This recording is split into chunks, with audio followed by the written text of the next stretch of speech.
அனைவருக்கும் மாலை வணக்கம். நான் மலேசியாவிலிருந்து மகாதேவன். டோக்கியோ தமிழ் சங்கம், டோக்கியோ தமிழ் டிவி மற்றும் பொன்மாலை பொழுது, லீப் ஸ்போர்ட்ஸ் இணைந்து வழங்கும் அகமும் புறமும் என்ற இந்த நிகழ்ச்சிக்கு உங்களை வரவேற்கிறேன்.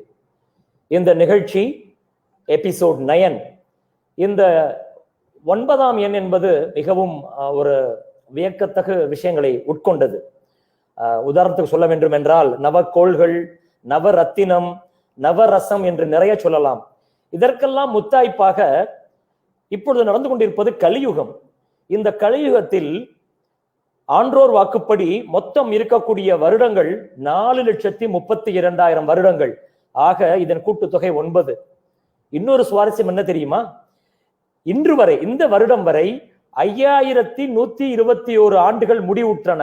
அதை கூட்டினாலும் 9. மீதம் இருக்கும் ஆண்டுகள் 4,26,879. இதை கூட்டினாலும் 9. இதையெல்லாம் எதற்கு சொல்கிறேன் என்றால், இந்த அகமும் புறமும் நிகழ்ச்சி எண் 9. இதற்கு வரும் சிறப்பு விருந்தினரும் மிகவும் திறமை வாய்ந்தவர். அதற்கு முன்னராக இந்த நிகழ்ச்சி ஒரு பிரபலம், 2 நெறியாளர்கள். முதல் நெறியாளரை நாம் அறிமுகப்படுத்தி விடுவோம். வாருங்கள், திரு கணேசன் ஹரி நாராயணன் ஃப்ரம் டோக்கியோ. வணக்கம், எல்லோருக்கும் வணக்கம். மகா வணக்கம். மகா வணக்கம், அனைவருக்கும் வணக்கம். உங்களுக்கும் சிரம் தாழ்ந்த வணக்கம். 2வது ஹோஸ்ட் கூப்பிட்டுலாமா? நம்முடைய 2வது நெறியாளர் டோக்கியோவை சேர்ந்த திரு கௌரி சங்கர் சந்தானம் அவர்கள். We welcome Gowri on stage please. வணக்கம். வணக்கம். டோக்கியோ தமிழ் சங்கம் மற்றும் டோக்கியோ தமிழ் டிவி சார்பாக உங்கள் அனைவரும் வருக வருக என்ற வரப்பில் ரொம்ப மகிழ்ச்சி. தேங்க்யூ. கௌரி, இது பண்ணாம எபிசோட் நம்பர் 9, 8 எபிசோட் சக்சஸ்ஃபுல்லா விளையாட்டா ஆரம்பிச்சோம். அது ஒரு இதுல போயிட்டு இருக்கு, ஜெட் ஸ்பீட்ல. அதுவும் இன்னைக்கு வந்திருக்கிறவர் நமக்கு ரொம்ப ரொம்ப ரொம்ப மனதுக்கு பிடித்தமானவர். நமக்குன்னா டோக்கியோவுக்கே, ஜப்பானுக்கே கூப்பிட்டுறியா? எஸ், ஆமா. இவர் அமன் இந்த வருஷத்தோட இன்னொரு இதுனா 30 வருடங்கள் அவர் இண்டஸ்ட்ரிக்கு 30 வருடங்கள் ஆச்சு. ஒரு எந்த ஆரம்பத்துல 1990ல ஸ்டார்ட் பண்ணதுல இருந்து இப்ப வரைக்கும் அதே லெகசியை மெயின்டைன் பண்ணிட்டு இருக்கிற நன் அதர் தேன் அந்த டிரெக்ஷன் துறையில் ஒரு முக்கிய லெஜெண்ட் அப்படின்னு சொல்லலாம், திரு KS ரவிக்குமார் அவர்களை டோக்கியோ தமிழ்ச்சங்கம் சார்பாக வருக வருக என்று வரவேற்கிறோம். Sir, welcome. வணக்கம் சார். வணக்கம். வணக்கம், எல்லாருக்கும் வணக்கம். வணக்கம். எல்லாரும் நல்லா இருக்கீங்களா? நான் நல்லா இருக்கேன். நல்லா இருக்கு சார். உங்களை பார்த்தோடய நீங்க அடிச்ச ப்ரோமோ தான் சார் ஞாபகத்துக்கு. எனக்கு கௌரிக்கு எப்படிதான் இது இன்டர்வியூ பண்ண போறோம் எடுத்தோடய வச்சு செஞ்சுட்டீங்களே. ஏன்னா எங்களை ஒரு ப்ரெஷர்ல போட்டீங்க சார். ஏன்னா எப்ப பார்த்தாலும் கேட்காம டிஃபரெண்டா கேள்வி கேட்கணும்ட்டீங்க. இப்ப எக்ஸ்ட்ரா ப்ரெஷர் பண்ணாங்க. சோ அதனால எங்களால் முயன்ற முயற்சியில பண்ணி கொஞ்சம் டிஃபரெண்டா, இது வரைக்கும் கேட்காத கேள்வியா கேட்கணும்னு ஆசைப்பட்டு ஒரு மென்டாலிட்டியில வந்திருக்கோம். சார், ஆரம்பிக்கிறதுக்கு முன்னாடி, நிகழ்ச்சி ஆரம்பிக்கிறதுக்கு முன்னாடி நம்ம மலேசியால இருந்து மகாதேவன் வந்திருக்காரு. உங்களை கவிதை சொல்லி உங்களை ஒரு இன்ட்ரோ கொடுக்க போறாரு. அத முதல்ல கேட்டுட்டு நிகழ்ச்சிக்குள்ள போலாம் சார். சரி, ஓகே, கேப்போம். வணக்கம் சார். வணக்கம். கவிதை வரிகள் ஒருமையில இருக்கும், தயவு செஞ்சு மன்னிச்சுக்கங்க. அப்படிதான் இருக்கணும். சாமி ஸ்ட்ரெயிட்டா முருகனை கூப்பிடுற மாதிரி, அதே முருகா எதுவுமே செய்யலையே அப்படின்னு நம்ம எல்லாம் ஒருமையில தான் கூப்பிட்டு பழக்கம். அதாவது ரொம்ப பக்தி இருந்ததுன்னா ஒருமையில வரும். உண்மையா சினிமாக்காரங்களுக்கு எல்லாம் அந்த மாதிரி ஒரு இதுதான் மக்கள் கிட்ட ஒருமையில தான் கூப்பிடுவாங்க. நீங்க எங்களோட ஆதர்ஷ டைரக்டர், அதனால உரிமையா இந்த கவிதையை படிக்கிறேன் sir. Please. Super good films தந்த சூப்பர் ஹியூமனே, அன்எக்ஸ்பெக்டட் கெஸ்ட் என புரியாத புதிராய் திரையுலகம் புகுந்தாய். நன்றாய் நினைவிருக்கிறது, எங்களூர் சாந்தி தியேட்டரில் எத்தனை ஐநோ என சரியாய் சொல்பவர்களுக்கு பரிசு கூட அறிவித்தார்கள். இன்று வரை எனக்கு சந்தேகம், அது 34 36 என்று. சேரன் பாண்டியன், நாட்டாமை இரண்டின் மூலம் சுப்ரீம் ஸ்டாரை உருவாக்கினாய். அதன் மூலமாய் சூப்பர் ஸ்டாரையை நட்பாக்கினாய். முத்து வெளியாகி 25 வருடங்கள். இன்னும் புரியாத புதிராய் உன் வசனம். வரவேண்டிய நேரத்துல கரெக்டா வருவேன். ஜப்பானில் முத்து ஒடுரு மகாராஜாவாய். கலைகளின் தூதுவனையும் உன் திரைப்படம் கலாச்சார தூதுவனாக்கியது. உன் செயல் வேகம் தமிழ் திரை உலகம் அறிந்தது. அதனால் தானோ என்னவோ ஜானவாச கார்கள் கூட உன் இயக்கத்தில் ஜம்மென வேகம் கூட்டும். அதனால் தானோ என்னவோ ஜானவாச கார்கள் கூட உன் இயக்கத்தில் ஜம்மென வேகம் கூட்டும்.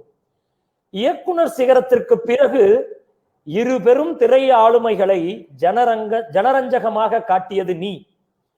உன் விவேகம் உலகறிந்தது. நாடே கொண்டாடிய லிங்காவை 4 மாதத்தில் முடித்தவன் நீ. இசை புயல் கூட உன் வேகம் உணர்ந்து இசை கோர்வையை சட்டன முடிப்பதாய் சபையோர் சொல்ல கேள்வி. வேகம் உனக்கான பணி என்றால் விவேகம் உனக்கான பண்பு. கமர்ஷியல் படங்களின் கிராமர் நீ, இயக்குனர் சங்கத்தின் கிளாமர் நீ. கமர்ஷியல் படங்களின் கிராமர் நீ, இயக்குனர் சங்கத்தின் கிளாமர் நீ. நீ தயாரிப்பாளரின் தங்க வாத்து, தமிழகம் தந்த தன்னிகரல்லா சொத்து. இறுக்கி அணைத்து ஒரு உம்மா, இல்லை இல்லை சும்மாவேனும் பேசிவிட்டு செல். அகம் மலர்ந்து புறம் குளிர காத்திருக்கிறோம். நன்றி, வணக்கம். Thank you sir. AC குறைச்சுக்கிறேன்.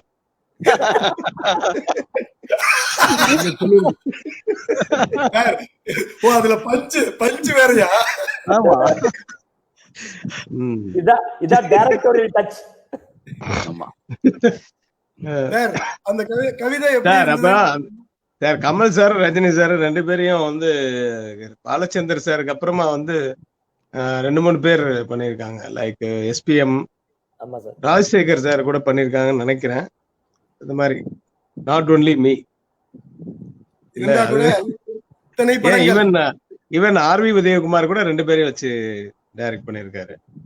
RV Udhayakumar அவர் வந்து இது சின்ன இது எஜமான் ஒண்ணு, அப்புறம் வந்து கமல் சாரை வச்சு அந்த காமெடி சிங்காரவேலன்.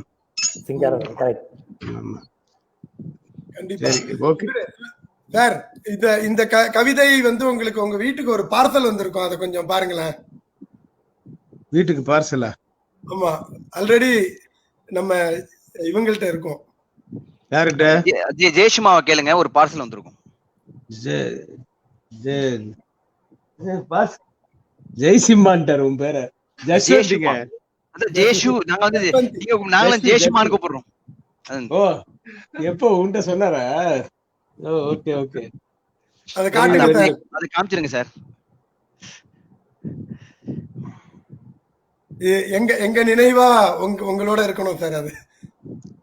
ஓகே, இத வந்து கரெக்டா உங்க கண்ணுல படாம அதை வீட்டுல நாங்க பாதுகாக்கப்படுறதுக்கு ரொம்ப கஷ்டப்பட்டோம். அதுக்கு ஜஸ்வந்திக்கு ஒரு ஸ்பெஷல் தேங்க்ஸ் சொல்லுங்க. அதான் கரெக்டா திருச்சிக்கு எடுத்துட்டு வரா சார். இந்த கவிதையை நமக்காக கொடுத்த மகாக்கு நன்றி சொல்லிட்டு நிகழ்ச்சிக்குள்ள போலாம் சார். தேங்க்யூ மகா, தேங்க்யூ வெரி மச். தேங்க்யூ மகா. நல்ல உள்ளன்போடு நீங்க சொன்னது, நான் கிண்டல் எல்லாம் பண்ணல, சும்மா உள்ளன்போடு சொன்னிருக்கீங்க. அது வந்து மக்களுக்கும் அதே ஒரு தாட் இருந்ததுன்னா ரொம்ப ஹாப்பி. உங்க அது 34 இல்ல 36ன்றது எனக்கே இன்னும் டவுட் இருக்கு. புரியாது இல்ல. தேங்க்யூ மகா. நேர நம்ம நிகழ்ச்சிக்குள்ள போயிடலாமா ஹரி? அதுக்கு முன்னாடி ஒரே ஒரு இது மட்டும் நான் கேட்டுறேன், அப்புறம் நீ வந்து கேள்வி. எங்க டயத்துக்கு வந்து காஃபி தான், எங்க டயத்துக்கு காஃபி.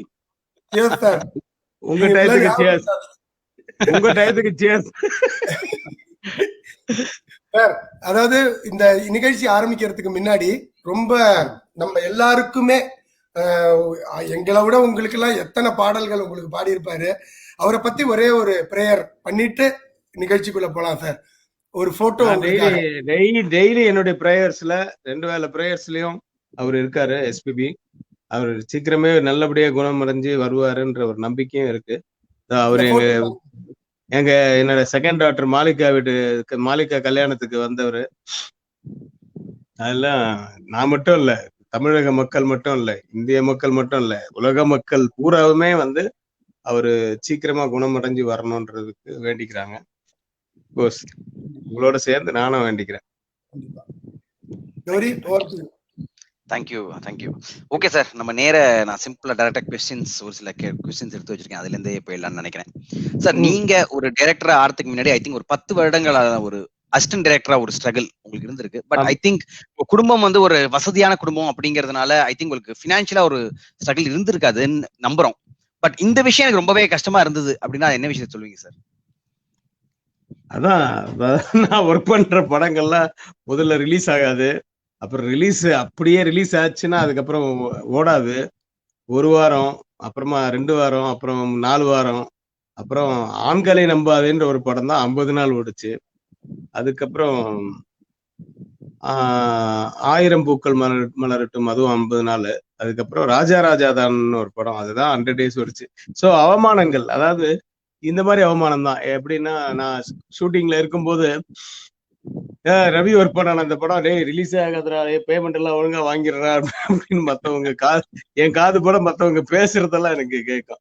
ஃபார் எக்ஸாம்பிள் சார்லின்னு ஆர்டிஸ்ட் இருக்காருல்ல, அவர்கிட்டயே நான் சொல்லி ஞாபகம் இருக்கு, அதெல்லாம் சொல்லியிருக்கேன். அதுக்கப்புறம் என் படங்கள் நடிக்கும்போது, ரவி அதெல்லாம் எப்படி மறக்க முடியும்?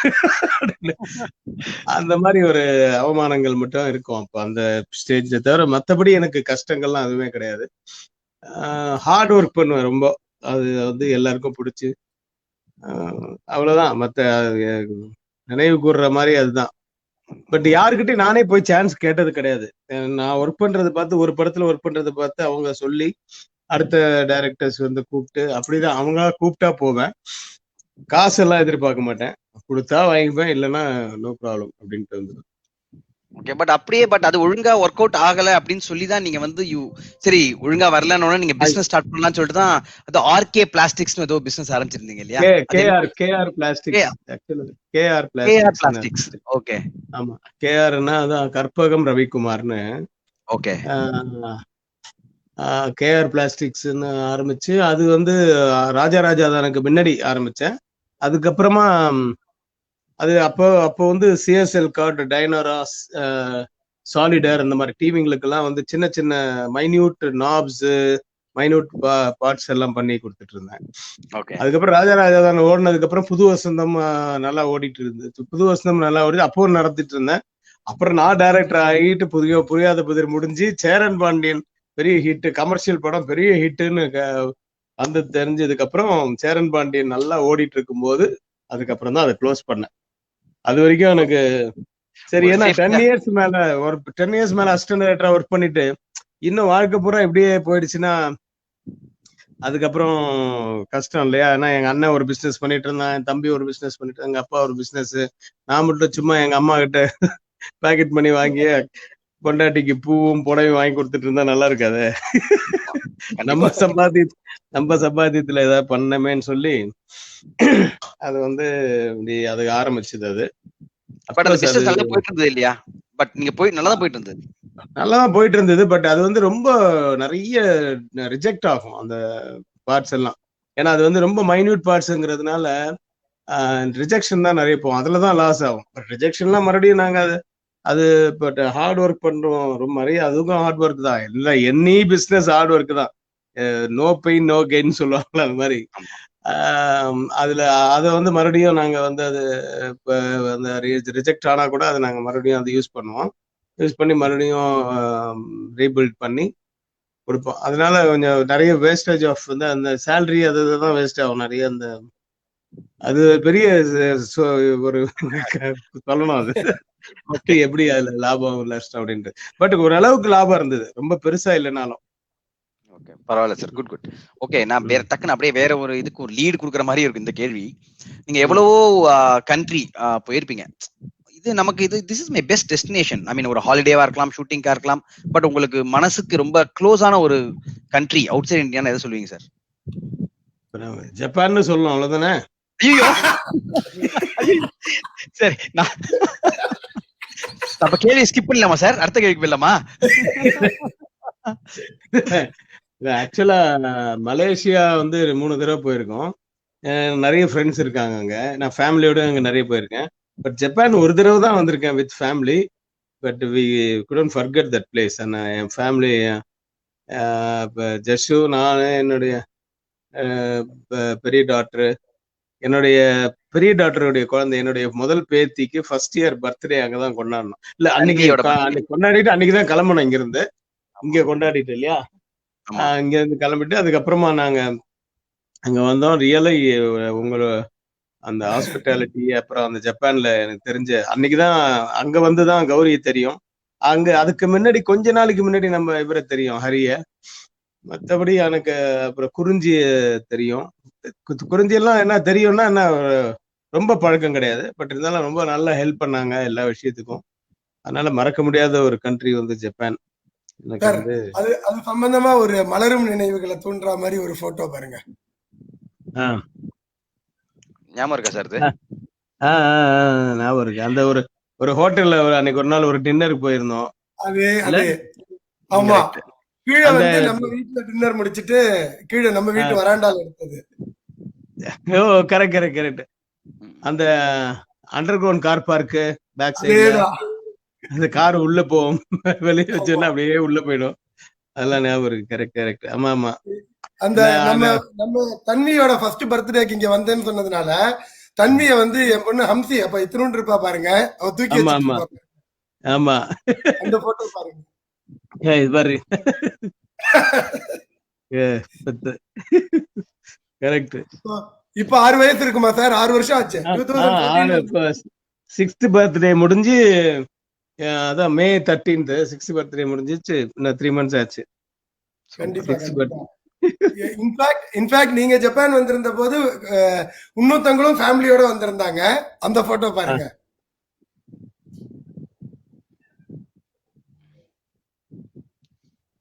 குஷ்பு. கரெக்ட். ஆமா, ஞாபகம் இருக்கு. அவங்களும் ஃபேமிலியோட ஜப்பான்ல இருந்தாங்க. அதனால டின்னருக்கு அவங்களையும் வர சொல்லி நம்ம எல்லாம் இங்க. ஆனா சுந்தர் வரல, குஷ்பு மட்டும் தான் வந்தாங்க அந்த டின்னருக்கு. சுந்தரும் விச்சுவும் அன்னைக்கு கிளம்பிட்டாங்க அர்ஜென்ட்டா ஷூட்டிங்னு. இவங்க மட்டும் இன்னொரு 3 நாள் இருந்துட்டு போனாங்க ஃபேமிலி. அவங்களும் குழந்தைகளும். கரெக்ட். நடக்கவே முடியாது. இப்ப போட்டோஸ் பார்த்ததுனால நம்ம உங்களை மட்டும் இன்டர்வியூ பண்றோம். கற்பகம் அம்மா இருக்காங்களா பக்கத்துல? அவங்கள வந்து 2 கேள்வி கேட்கலாமா? இருக்காங்க, வருவாங்களா? திருப்புன்னு சொல்லிட்டாங்களே அப்படின்னு டென்ஷன் ஆன போறாங்க. கொஞ்சம் வெக்கப்படுவா. இல்ல, தெரிஞ்ச மூஞ்சிங்கிறதுனால கவலைப்பட வேண்டாமே. ஏன்னா அவங்கதான் உண்மையா உங்களை பத்தி சொல்லுவாங்க. ஏன்னா நீங்க சொன்னீங்கல்ல இன்டர்வியூக்கு ப்ரோமோல நக்கலா, என்ன எப்ப பாரு என்ன கேள்வி கேட்க போறீங்கன்னு. ஆனா எந்த இன்டர்வியூல கற்பகம் மேடம் இன்டர்வியூ பண்ணிருக்க மாட்டாங்க. அதுவே நம்மளது ஃபர்ஸ்ட் புரட்சி. அதுவே டிஃபரெண்ட். வாங்க அம்மா. வணக்கம். வணக்கம். எப்படி இருக்கீங்க? நல்லா இருக்கீங்களா? நல்லா இருக்கேங்க. நீங்க எப்படி இருக்கீங்க எல்லாரும்? நல்லா இருக்கும். உங்கள்கிட்ட எனக்கு ரொம்ப முக்கியமா ஒரு கேள்வி. அதாவது இண்டஸ்ட்ரியில வந்து எங்க தலைவர் சூப்பர் ஸ்டார்ல ஆரம்பிச்சு அவரோட அசிஸ்டன்ஸ் வரைக்கும் யாரா இருந்தாலும் அவருக்கு வந்து அப்படி ஒரு கோவம் வரும். எதை கிடைச்சாலும் தூக்கி அடிச்சிருவாரு ஷூட்டிங்ல. அவர் ஷூட்டிங்னா அப்படி ஒரு பயம் அப்படிங்கிற மாதிரி சொல்லுவாங்க. வீட்டுல எப்படி? அதாவது அவருக்கு அவருடைய வேலை பர்ஃபெக்டா நடக்கணும். அது நடக்கலன்னா தான் அவர் கோவம் வரும். மத்தபடி அனாவசியமா யாருக்கும் கோவம் வர போறது இல்லை. ஆனா அந்த வேலை நம்ம செய்யும் போது தான் அது தெரியும். அந்த வேலைக்காக தான் அப்போ நமக்கு அவர் கோச்சுக்கினாருன்றது தெரியும் நமக்கு. பட் வீட்லயும் நமக்கு வரணும் இல்லையா? ஃபர்ஸ்ட் வீட்லயும் அந்த வேலை நடக்கலாம் கோவம் காட்டுவாரா? வேலை நடக்கலன்னா எல்லாருக்குமே கோவம் வரதானுங்க. அவளுக்கும் வரும்னு சொல்றா. எனக்கு ஒரு கேள்வி இருக்கு. ஆக்சுவலா ஒரு படம் ரிலீஸ் ஆகுதுன்னு வச்சுங்களேன், அன்னைக்கு அவரோட மனநிலை எப்படி இருக்கும்? அந்த படத்தோட ரிசல்ட்டை பொறுத்து ஒரு மேபி பாசிட்டிவ் கமெண்ட்ஸும் வரலாம், நெகட்டிவ் வரலாம். அது எப்படி ரிலீஸ் ஆகும்போது எப்படி இருக்கும்? பாசிட்டிவ் கமெண்ட்ஸ் வரும்போது எப்படி இருக்கும்? நெகட்டிவ் கமெண்ட்ஸ் வரும்போது எப்படி இருக்கும்? ஒரு படத்துக்கும் அவர் எக்ஸாம் எழுதுற மாதிரி தான், எழுதி முடிச்சுட்டு ரிசல்ட்டுக்காக காத்துட்டு இருக்க மாதிரி தான் எல்லாம். கொஞ்சம் நெகட்டிவா இருந்தா கொஞ்சம் ஒரு இதுவா தான் இருப்பாரு. ஆனா அது ஒரு 1 or 2 days, அதுக்கப்புறம் அடுத்த வேலை என்ன அப்படின்னு பார்க்க போயிடுவாரு. அந்த 1 or 2 daysல நீங்க வந்து அவர்கிட்ட ரொம்ப போய் அவர்கிட்ட கொஞ்சம் ஒதுங்கி தான் இருப்பீங்களா குடும்பமா, இல்ல கொஞ்சம் டென்ஷன்ல இருப்பாரு? அப்படிலாம் இல்ல. உதவே இருப்பீங்களான்னு கேக்குறாரு.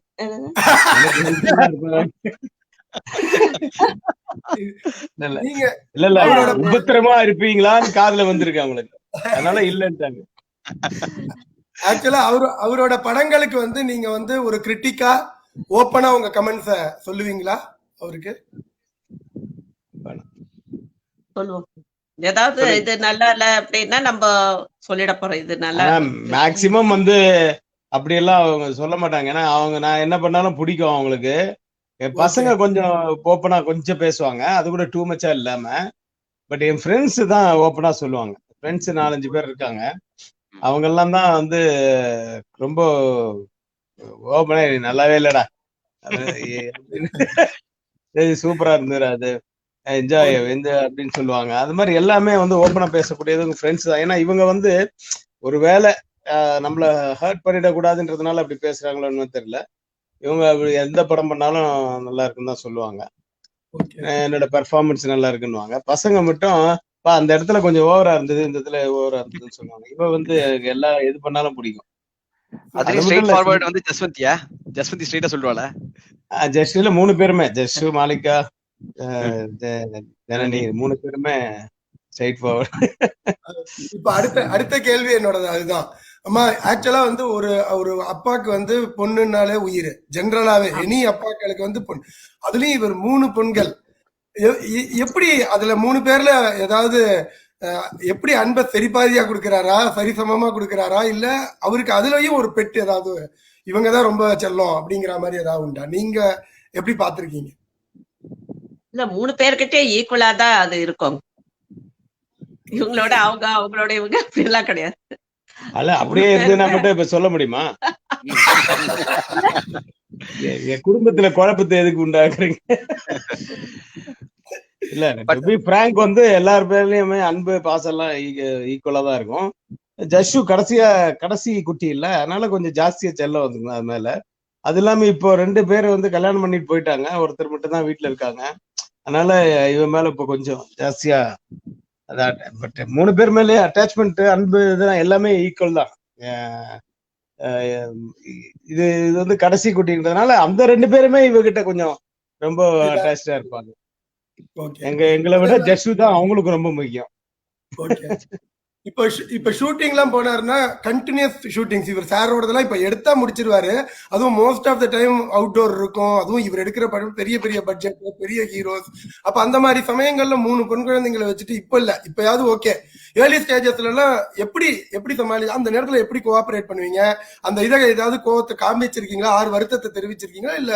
இல்ல அவர் ஜெயிக்கட்டும், அது ஜெயிச்சா போறோம்னு நீங்க போவீங்களா? அது எல்லாருக்குமே ஜெயிச்சா போதும் தானே இருக்கும். ஏன்னா பெரிய ஸ்டார்களை வச்சு பண்றாங்க. இவங்களை நம்பி ப்ரொடியூசருங்களும் இது பண்றாங்க, ஃபைனான்ஸ் பண்ணி எல்லாம் இது பண்றாங்க. அப்ப இருக்கும்போது அதுல அவர் ஜெயிக்கணும்ன்றது தானே இருக்கும். ஃபேமிலியை பார்த்துட்டு இருந்தா அது முடியாது இல்ல. ஏதாவது ஒண்ணு நம்ம விட்டு கொடுத்தா தானே நமக்கு கிடைக்கும். ஆனா வருஷம் ஏதாவது ஒரு ஃபேமிலி டூர் கன்ஃபார்ம்டா அழைச்சிட்டு போயிடுவார்ல? அந்த பீரியட்ல கிடையாது, அதுக்கப்புறமா 12-15 இதெல்லாம் முத்து பீரியட் முடிஞ்சதுக்கு அப்புறம் தான். ஏன்னா அவ்வை சண்முகி தான் நானே ஃபர்ஸ்ட் ஃபாரின் போனது. அவ்வை சண்முகில அந்த சாங் இருக்கு இல்லையா, காதலா காதலா சாங்குக்காக தான் சவுத் ஆப்பிரிக்கா போனதுதான் ஃபர்ஸ்ட். அதுக்கப்புறம் ஒரு 2-3 வருஷம் கழிச்சுதான் நான் ஃபேமிலி எல்லாம் கூட்டு போனேன். ஒவ்வொரு ஷூட்டிங் ஒருவேளை அந்த டயத்துல இருந்தது, அந்த மே ஜூன்ல அந்த இருந்ததுன்னா ப்ரொடியூசர் கிட்ட அந்த காசை என்னுடைய ஃபேமிலியும் வராங்க அப்படின்னு சொல்லிட்டு அங்க வர்றதுனால சாப்பாடு மட்டும் எனக்கு மிச்சம். ஏன்னா ப்ரொடியூசர் காசுலயே சாப்பிடுவோம் எல்லாரும் ஒண்ணா. மற்றபடி ஸ்டேயிங், ரூம் போடுறது, டூ அண்ட் ஃப்ரோ அது எல்லாமே வந்து என் அக்கௌண்ட்ல இருந்து போயிடும். அவங்க ரொம்ப தொல்லை பண்ணுவாங்க. இல்ல சார் வேணாம் சார், இல்ல வேணாம், நான் ஃபேமிலி இல்லைன்னா நான் தனியா போயிட்டு மறுபடியும் அவங்கள கூட்டு போனோம், அதுக்கு டைம் இல்லை, இந்த படத்தை முடிக்கணும் அப்படிங்கிற மாதிரி ஒரு 2-3 படம் அந்த மாதிரி கூட்டு போயிருந்தேன் படத்து வேலையில, சாங்ஸ் போகும்போது. அப்படி அது இல்லைன்னா நான் செப்பரேட்டா ஒரு டூர் மாதிரி நான் ஃபேமிலியோட போவேன். அதுதான் எனக்கு வந்து ஃபேமிலியோட இருந்தது. பட் லைஃப் டைம்ல இந்த கொரோனா பீரியட் தான் பெரிய ஃபேமிலி ட்ரிப் எனக்கு.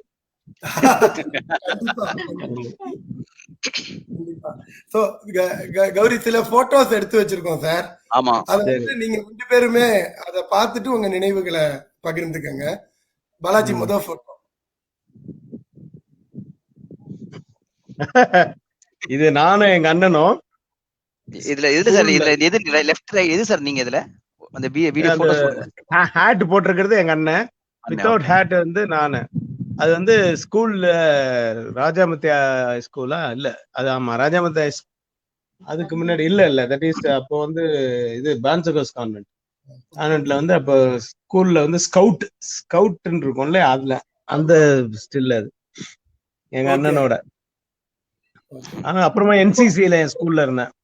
அதுல 11th வரைக்கும் நான் cadet flight surgeon, that is captain ஸ்கூல்ல, என்சிசி கேப்டன். ரெண்டு அண்ணனா சார் உங்களுக்கு?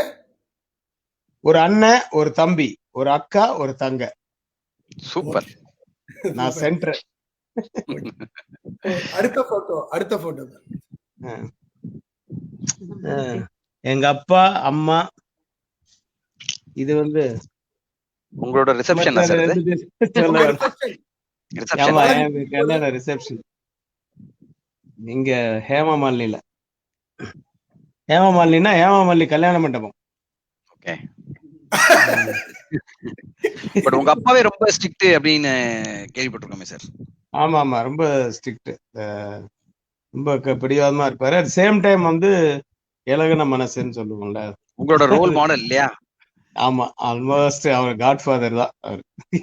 காட்ஃபாதர் பிளஸ் அவரே அப்பாவே வந்து உங்களுக்கு பெரிய பிசினஸ் மேன் இல்ல சார்? ஆல்ரெடி அவரே எல்லாமே. ஆமா ஆமா, அவரு நான் சொல்ல 2005ல அவரு சாகும் போதே கிட்டத்தட்ட எங்க ஃபேமிலிக்கு, தட் இஸ் நாங்க 5 பேரு, எங்க அம்மாவுக்கு மோர் தென் 100 crores அப்பவே 2005லயே வச்சுட்டு போனார். நாங்க வந்து அது அவர் போனவன் ஒரு 6 மாசத்துலயே ஒரு பாதிக்கு மேல வித்துட்டோம். ஆனா அந்த பூமுக்கு முன்னாடி வித்துட்டோம். இல்லைன்னா அது இன்னும் எங்கேயோ போயிருக்கும். அதனால அவரு வந்து when he was 4 years அவங்க அப்பா இறந்துட்டாரு. அதுக்கப்புறம் அவரு 3 அக்காங்களுக்கு கல்யாணம் பண்ணி கொடுத்து, அவர் தம்பி, அப்புறம் டோட்டல் ஃபேமிலியை பார்த்து எங்களெல்லாம் இந்த அளவுக்கு கொண்டு வந்து எல்லாரையும் நல்லா படிக்க வச்சு நல்ல பெரிய லெவலுக்கு போற பயங்கர ஹார்ட் ஒர்க்கர். அவர் செய்யாத ஒர்க்கே இல்லைன்னு வச்சுக்கலாம். அந்த மாதிரி அந்த மாதிரி ஒரு ஸ்ட்ரிக்டான ஒரு அப்பா வந்து நீங்க சினிமா அப்படின்னு வரும்போது அவரோட மனநிலை எப்படி இருந்தது? இல்ல அவருக்கு பிடிக்கவே இல்லை. அசிஸ்டன்ட் டைரக்டரா ஒர்க் பண்ணும்போதெல்லாம் அவருக்கு பிடிக்கும். ஏன்னா நான் முதல்ல அசிஸ்டன்ட் டைரக்டரா இல்லையே, அதுக்கு முன்னாடி நான் ஃபிலிம்ஸ் எக்ஸ்போர்ட் பண்ணிட்டு இருந்தேன் மலேசியா அண்ட் சிங்கப்பூருக்கு. அதனால வந்து எக்ஸ்போர்ட் பிசினஸ் பண்றான் அப்படின்ற ஒரு திருப்தியில இருந்தாரு. அதுக்கப்புறமா அது பிசினஸ் சரியா வராம அதுக்கப்புறம் அப்படியே நான் சினி ஃபீல்ட்ல போறது வந்து அவருக்கு பிடிக்கவே இல்லை. திட்டிகிட்டே இருப்பாரு. வேணாம், இவன் சொன்னா கேட்க மாட்டான் எனக்கு. ஏன்னா எங்க அப்பாவுக்கும் இந்த சினி ஃபீல்ட்ல இருக்கிறவங்களுக்கு கொஞ்சம் பழக்கம் இருக்கு. கொஞ்சம் ஃபைனான்ஸ் எல்லாம் கொடுத்து அது இது இன்னி வரைக்கும் வரல அப்படின்னு சொல்லிட்டு இருப்பாரு அன்னைக்கு. அது இல்ல, இன்னி வரைக்கும் வரல. அந்த மாதிரி அவர் சொல்லுவாரு, ஐயோ அதெல்லாம் பணம் கொடுத்தா வராது, அதெல்லாம் ரொம்ப இது அப்படி இப்படின்னு சொல்லிட்டே இருப்பாரு. பட் இருந்தாலும் எனக்கு ரொம்ப ஈடுபாடு. எங்க அம்மா சப்போர்ட் கொஞ்சம் இருந்ததுனால அப்படியே சமாளிச்சுட்டு இருந்தேன். ஆனா அது வந்து கிட்டத்தட்ட இட் டுக் நியர்லி 11-12 years அவர் அக்செப்ட் பண்றதுக்கு. அதாவது சேரன் பாண்டியன் ஆடியோ ஃபங்க்ஷனுக்கோ எதுக்கோ வந்தாரு. என்னை பத்தி ஸ்டேஜ்ல பெருமையா பேசுறாங்க, பாரதி ராஜா அப்புறம் அவங்க அப்படின்னு சொல்லி சில பேர் முக்கியமான ஆளுங்கள்லாம் பெருமையா பேசுறாங்க. அதை பார்த்துட்டு தான் பையன் ஏதோ கொஞ்சம் நல்லா வந்துருவான் போல் இருக்க அப்படின்னு எங்க அம்மாட்ட சொல்லியிருக்காரு. அதுக்கப்புறமா ரொம்ப வருஷம் கழிச்சு எல்லாம் வந்து அவர் முத்து பீரியட்ல அதுக்கப்புறம் எல்லாம் அந்த லேண்ட் பக்கத்துல எல்லாம் போனா அவரை வந்து KS ரவிக்குமார் அவங்க அப்பா பாடுறா அப்படின்னு சொன்னார் போடுற யாரோ. அது வந்து சொல்லுவாரு எங்க அம்மாட்ட, என்ன பார்த்து அப்படி சொல்றாங்க. அதுக்கு முன்னாடி எல்லாம் வந்து மணிமொழியார் பசங்க, எங்க அப்பா மணி முதலியார், அதனால மணிமொழியார் பசங்கன்னு சொல்லுவாங்க. இப்ப பார்த்தா KS ரவிக்குமார் அப்பான்னு சொல்றாங்க பத்தியா அப்படின்னு சொல்லி அவரு பெருமையா தான் நினைச்சுக்கிட்டாரு. அது வந்து எங்க அம்மாட்ட சொல்லுவாரு. அதான் அவரு நம்மள ஃபுல்லா அக்செப்ட் பண்ணிட்ட பீரியட் அதெல்லாம். ஒரு நேயர், ஃபேஸ்புக் நேயரோட உங்க ரசிகரோட கேள்வி, கொரோனாவில் நீங்கள் கற்றுக்கொண்டது என்ன, எங்களுக்கு சொல்ல நினைப்பது என்ன?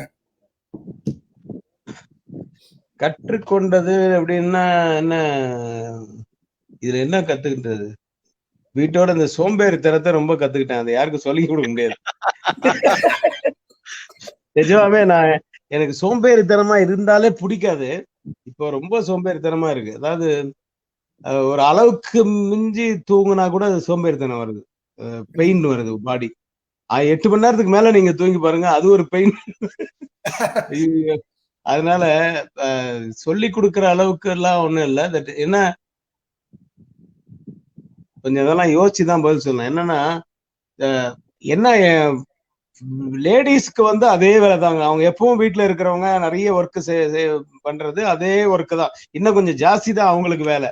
அதனால அவங்களுக்கு எல்லாம் போர் அடிக்காது. எனக்கு கொஞ்சம் ரொம்ப போரிங்.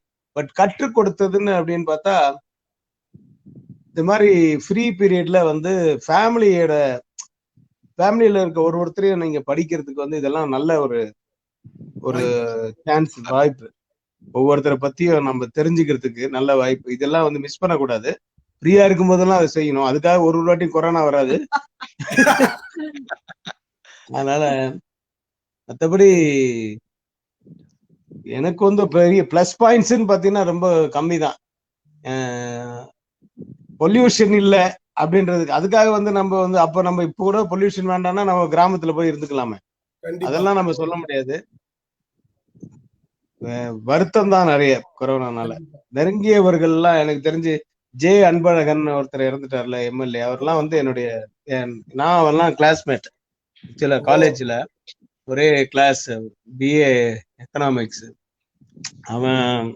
அவன் செத்தது. அதுக்கப்புறம் 2-3 பேர். அப்புறம் என்னோட ஆடிட்டர் ஒருத்தர் கொஞ்சம் உடம்பு சரியில்லாம போச்சு. பட் நல்ல காலம் அவர் நல்லபடியா வந்துட்டாரு. முக்கியமானவங்க எல்லாம் சில பேர்லாம் வந்து இழந்ததெல்லாம் வந்து வருத்தமான விஷயங்கள் தான் இருக்கு. எனக்கு கொரோனாவை பொறுத்த வரைக்கும் எனக்கு வந்து பிளஸ்ஸா எதுவும் தெரியல. என்னுடைய ஒர்க்கு, என்னுடைய படங்கள் 2 படங்கள் முடிஞ்சிருக்கணும். இதெல்லாம் கற்றுக் கொடுத்து இல்லை, இதெல்லாம் பாடம் தான் நமக்கு. இந்த மாதிரிலாம் அதாவது ஒரே ஒண்ணுதான், நான் அசைந்தால் அசையும் அகிலம் எல்லாமேன்னு ஒரு பாட்டு இல்லையா, சிவன் பாடுற மாதிரி. ஒரு சின்ன அணு அளவு இருக்கிற ஒரு இது, அது வந்து உலகத்தையே ஆட்டி படைக்குது அப்படின்னா நம்ம எல்லாம் ஏமாத்திரம். நம்ம யாருமே இல்லை, ஒண்ணுமே இல்லை. இல்ல அந்த அந்த ஹெட் வெயிட், ஈகோ, இது அந்த காம்ப்ளெக்ஸ் எதுவுமே இல்லாம நம்ம வாழணும் அப்படின்றது மட்டும் கத்து கொடுத்தது.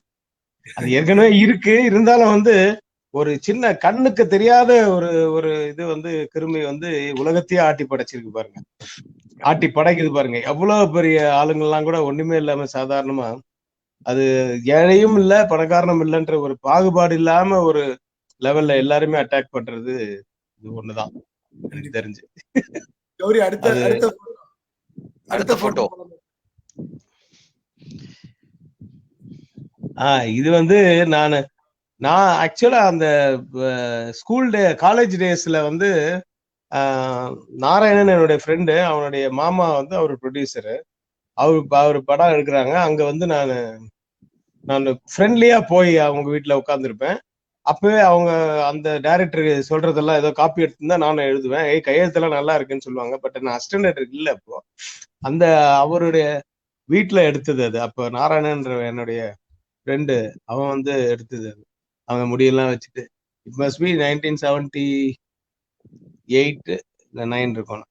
என்னுடைய நான் அந்த எக்ஸ்போர்ட் பிசினஸுக்கும் முன்னாடி அப்போ எடுத்தது அது. பட் அப்ப அதுல வந்து ரஜினிகாந்த் போட்டோ இருக்காரு. அப்ப நீங்க நினைச்சு பாத்துருக்க மாட்டீங்க இல்லையா, அவரை வச்சு நம்ம டைரக்ட் பண்ணுவோம்னு நினைச்சு பாக்கல. இப்ப கூட நினைச்சு பாக்கல, நம்ம பண்ணோம் அவரை வச்சு அப்படின்னு. சில படங்கள்லாம் பார்க்கும்போது நம்ம தியேட்டர்ல அந்த காலத்துல கை தட்டி விசில் அடிக்க தெரியாது எனக்கு. பசங்க எல்லாம் விசில் அடிப்பாங்க. நான் வந்து கை தட்டி பார்த்த படங்கள்லாம் இப்போ நான் ரீசெண்டா அந்த கொரோனா பீரியட்ல நைட்ல அந்த மாதிரி பழைய படங்கள்லாம் போகும்போது அப்ப அந்த பீரியட் நினைச்சுப்பேன். அப்பெல்லாம் வந்து இவங்களெல்லாம் நம்ம டைரக்ட் பண்ணுவோமான்னு. இப்போ அவங்க டைரக்ட் பண்ணிட்டு நம்ம அந்த பழைய படத்தை மறுபடியும் பார்க்கும்போது அப்படியே பழைய நினைவுகள்லாம் போகுது. இன்னும் கூட எனக்கு ஆச்சரியமா இருக்கும்.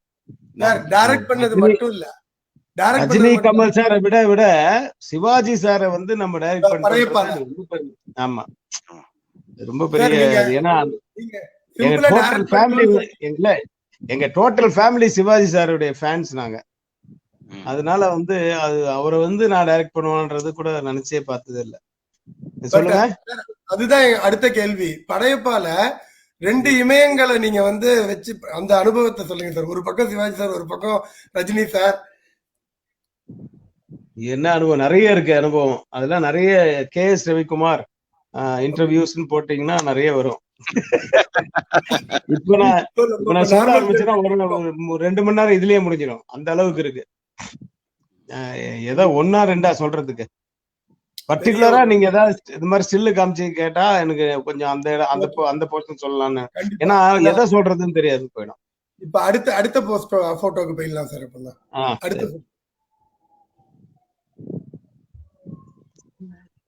இது வந்து வேலூர் அலபேடு அந்த ஃப்ரெண்ட்ஸோட நாங்க வந்து வேலூர் அலபேடுன்ற அந்த ஊருங்களுக்கு வந்து டூர் போவோம். ஃப்ரீயா இருக்கும்போது சம்மர் ஹாலிடேஸ்ல சோலைப்பண்ண என்னோட ஃப்ரெண்டு ஸ்ரீராம், VS குமார், நாராயணன் எல்லாம் நாங்கெல்லாம் டூர் போவோம். வருஷம் ஒரு ஊருக்கு போவோம். அந்த பீரியட்ல அங்க எடுத்தது. எங்க பிடிச்சிங்க இதெல்லாம்? யாரு எடுத்துக்கிட்டு? இதெல்லாம் தேங்க்ஸ் டு மாலிகா. சரி. பட் இவங்கதான் எல்லாருமே கம்ப்ளீட்டா உங்களோட ஃபேமிலி ஃபங்க்ஷன் எல்லாத்துக்கும் கம்ப்ளீட்டா விட்டு கொடுக்காம எல்லாத்துக்கும் வருவாங்களாமே. இவங்கதான் க்ளோஸ் ஃப்ரெண்ட்ஸ் அப்படின்னு கேள்விப்பட்டேன். ரொம்ப க்ளோஸ் ஃப்ரெண்ட்ஸ். இன்னொரு that is more then 45 years. Okay, 45 years படிச்சு ஸ்கூல் டேஸ்ல இருந்து ஃப்ரெண்ட்ஸ். சோ இப்ப அம்மாட்ட ஒரு கேள்வி. நீங்க உங்களுக்கு ஃப்ரெண்ட்ஸ் உண்டா? உங்க ஃப்ரெண்ட்ஸ் வீட்டுக்கு வருவாங்களா? இல்ல உங்க ஃப்ரெண்ட்ஸோட உங்களோட இது எப்படி? இல்ல நீங்க ஒன்லி ஹவுஸ் ஒய்ஃபா? பொண்ணுங்களை வளர்க்கறது அப்படியே இருப்பீங்களா? இல்ல யூ ஹேவ் ஃப்ரெண்ட்ஸ் உங்க லைஃப்? ஃப்ரெண்ட்ஸ்ன்னு அப்படி ஒன்னும் அவ்வளவு க்ளோஸ் ஃப்ரெண்ட்ஸ் எல்லாம் யாரும் கிடையாது. எல்லார்கிட்டயும் நல்லா பழகுவேன். அது உண்டு. அவங்க நல்லா பழகினாங்கன்னா நான் பழகுவேன், அவ்வளவுதான். மத்தபடி ஃபேமிலி தான். ஓகே. எனக்கு தெரிஞ்சு அவங்க வந்து அவங்க ஃபாதரோட அவங்க இதுல வின்டர் தட் இஸ் பாரிஸ்ல இருந்தாங்க. அவங்க பாட்டி வீடு, அப்பாவோட அம்மா வீடு. அப்புறம் வந்து காஞ்சிபுரம் வந்து அம்மாவோட அப்பா அம்மா வீடு. அப்புறம் வந்து திருவண்ணாமலையில இவங்க வீடு. ஸோ 3 இடத்துல மாறி மாறி இருப்பா. அதனால எங்கேயுமே வந்து பெர்மனன்ட் ஃப்ரெண்ட்ஸ்ன்றது கிடையாது அவளுக்கு. நான் கூட கேட்டிருக்கேன், நீ எது இப்படி நைஸா வரீங்கன்னு தெரியுது எனக்கு. நீ மட்டும் ஃப்ரெண்ட்ஸ் இன்னும் மெயின்டைன் பண்ற, உன் ஒய்ஃபோட ஃப்ரெண்ட்ஸ் எல்லாம் வந்து அவன் மெயின்டைன் பண்ணல. அப்புறம் நீ வந்து எவ்வளவு மோசமானவன் எவ்வளவு ஸ்ட்ரிக்ட் ஆனவன் சொல்ல வரீங்க. இல்ல, நானே கேட்டிருக்கேன். அந்த காலத்துல இருந்து இப்ப கேட்டிருக்கேன், உன் ஃப்ரெண்ட்ஸ் எல்லாம் யாரும் பார்க்க முடியவே இல்லை, உன் ஃப்ரெண்ட்ஸ் எல்லாம் யாரும் இருக்காங்களா அப்படின்ட்டு. சும்மா அட்லீஸ்ட் சைட்டாவது அடிக்கலாமான்னு கேட்பேன். யாருமே இல்லை. உங்களுக்கு அரேஞ்ச்டு மேரேஜா லவ் மேரேஜா சார்? கண்டிப்பா அரேஞ்ச்டு தான் இருக்கும். அரேஞ்ச்டு தான். தட் இஸ் கல்யாணம் நிச்சயதார்த்தம் நடந்தது எங்களுக்கு வந்து கல்யாணத்துக்கு முன்னாடி ஒரு 7 months முன்னாடி நிச்சயதார்த்தம் நடந்தது. அன்னைக்கு கூட ஒரு வார்த்தை பேசல. கல்யாணத்துக்கு அப்புறம் கல்யாணம் தாலி கட்டி முடிஞ்சதுக்கு அப்புறம் இன்ட்ரோடியூஸ் பண்றோம் தெரியுமா, இவர்தான் அவங்க. நான் அசிஸ்டன்ட் டைரக்டரா இருக்கும்போது எனக்கு கல்யாணம் ஆச்சு 87ல. அப்பவே வந்து கொஞ்சம் சினிம் பீப்புள் லைக் மோகன், என்னோட நிச்சயதார்த்தத்துக்கு வந்து மோகன் அப்புறம் நாகேஷ் சார் வந்து அப்ப அதுக்கு முன்னாடி இருந்தே ஃபேமிலி ஃப்ரெண்ட் அவரு. அப்புறம் கவுண்டமணி, இவங்கெல்லாம் வந்து அசிஸ்டன்ட் டைரக்டர் காலத்திலேயே எனக்கு வந்து பழக்கம். தட் இஸ் ஒரு அசிஸ்டன்ட் டைரக்டரா இருக்கும்போது எந்த அளவுக்கு அவங்களோட என்ன பிடிச்சிருக்குன்றதுனால அவங்க ராஜீவ் இந்த மாதிரி கொஞ்சம் ஆர்டிஸ்ட், ரேகா, ரம்யா கிருஷ்ணன், இவங்கெல்லாம் என்னுடைய அசிஸ்டன்ட் டைரக்டர் காலத்துல இருந்தே பழக்கம். ஸோ அதனால இந்த அளவுக்கு இந்த மாதிரி கொஞ்சம் சினி பீப்புள்லாம் வந்தாங்க என்னுடைய கல்யாணத்துக்கு. ஸோ அவங்களெல்லாம் இன்ட்ரோடியூஸ் பண்ணும்போது பேசிக்கிறது அவ்வளவுதானே தவிர மற்றபடி அதுக்கு அரேஞ்ச் மேரேஜ்னா பக்கா அரேஞ்ச் மேரேஜ். சூப்பர். இன்னும் ஒரு மோர் போட்டோ ஒன்னு இருக்கு சார், அதையும் பார்த்துட்டு இப்ப இல்ல அது அடுத்த கேள்விக்கு போயிடு அப்படின்றலாமா? சரி, ஓகே. அப்ப இவங்களை அனுப்பிச்சிடலாமா? நான் ரொம்ப பயபக்தியா பேச வேண்டியதா இருக்கு. ஆமா, நான் ரொம்ப பயபக்தியா பேச வேண்டியிருக்கு. அதனால கொஞ்சம் அனுப்பிச்சிடுறேன். தேங்க்யூமா, நன்றி. திருப்பி கூப்பிட்டோம், மன்னிக்கணும். தேங்க்யூ. ஓகே சார், நான் ஒரு 2-3 கேள்வி வச்சிருக்கேன் உங்களுக்கு. ஃபர்ஸ்ட் ஒன்றும் இல்லை, நீங்க வந்து எப்போதுமே KS ரவிக்குமார் அப்படின்னாலே அவங்கள வந்து சினி இண்டஸ்ட்ரியில வந்து டைரக்ஷன் துறையில் நீங்க ஒரு MGR அப்படின்ற மினிமம் கேரண்டி ரவிக்குமார் அப்படின்னு தான் அவங்களை கூப்பிடுறாங்க. மத்த டைரக்டர் எப்படி, ஹவு கம் யூ ஒர்க், எப்படி இந்த பட்ஜெட்ல முடிக்க முடியுதுன்னா அது வாட் இஸ் டிஃபரெண்ட்? மத்த டைரக்டர்ஸ் விட எந்த குவாலிட்டி உங்களுக்கு டிஃபரெண்டா இருக்கு? சார் ஒண்ணுமே இல்லை சார், எக்ஸ்பீரியன்ஸ்ல தான் இது வரணும். அது என்ன எக்ஸ்பீரியன்ஸ்னா, நான் அசிஸ்டன்ட் டைரக்டரா இருக்கும்போது அவங்க நான் தான் சொன்னேன் ஏற்கனவே, என்னோட படங்கள்லாம் ஓடாத படங்கள்லாம் நான் ஒர்க் பண்ணேன். அப்படியே ஓடிச்சுனாலும் சும்மா ரிலீஸ் ஆகாது. அப்புறம் அப்படியே ஓடிச்சுனாலும் 1 week 2 weeks தான் ஓடும். அதுல நஷ்டம் அடைஞ்ச ப்ரொடியூசர்ஸ் எல்லாம் இருக்காங்க. அதுல 4-5 ப்ரொடியூசர்ஸ் என்ன டைரக்டர், நீ அடுத்த படம் நீ தான் டைரக்டர், இந்த படம் ஓடணும், அதுக்கு அடுத்த படம் நீ தான் டைரக்டர்லாம் சொல்லுவாங்க. ஆனா அது அவங்க வந்து மறுபடியும் அது படமே எடுக்க முடியாது. காரணம் வந்து இதுல லாஸ் ஆயிருப்பாங்க. ஏன் லாஸ் ஆகுதுன்னு யோசிச்சு பார்க்கும்போது, அவங்க நம்ம டைரக்டர்ஸ் அந்த ப்ரொடியூசர்ஸ் எப்படியெல்லாம் வேஸ்ட் பண்ணாங்க அப்படிங்கிறது மட்டும் எனக்கு மைண்ட்ல ஏறிச்சு. இதனால வந்து இது ஒரே ஒரு மேட்டர் தான். நம்பர் 1, பிளானிங் இல்லாம எதுவுமே பண்ணக்கூடாது. பிளான் பண்ணி தான் பண்ணணும்னு வடிவேலுடைய டயலாக் ஒண்ணு இருக்குங்க. அந்த மாதிரி நல்லா பிளான் பண்ணி தான் பண்ணணும். Planning is the only source sir. இந்த மாதிரி நஷ்டம் அடையாம இருக்கிறதுக்கு ஒரே ஒரு ரீசன் அதுதான்.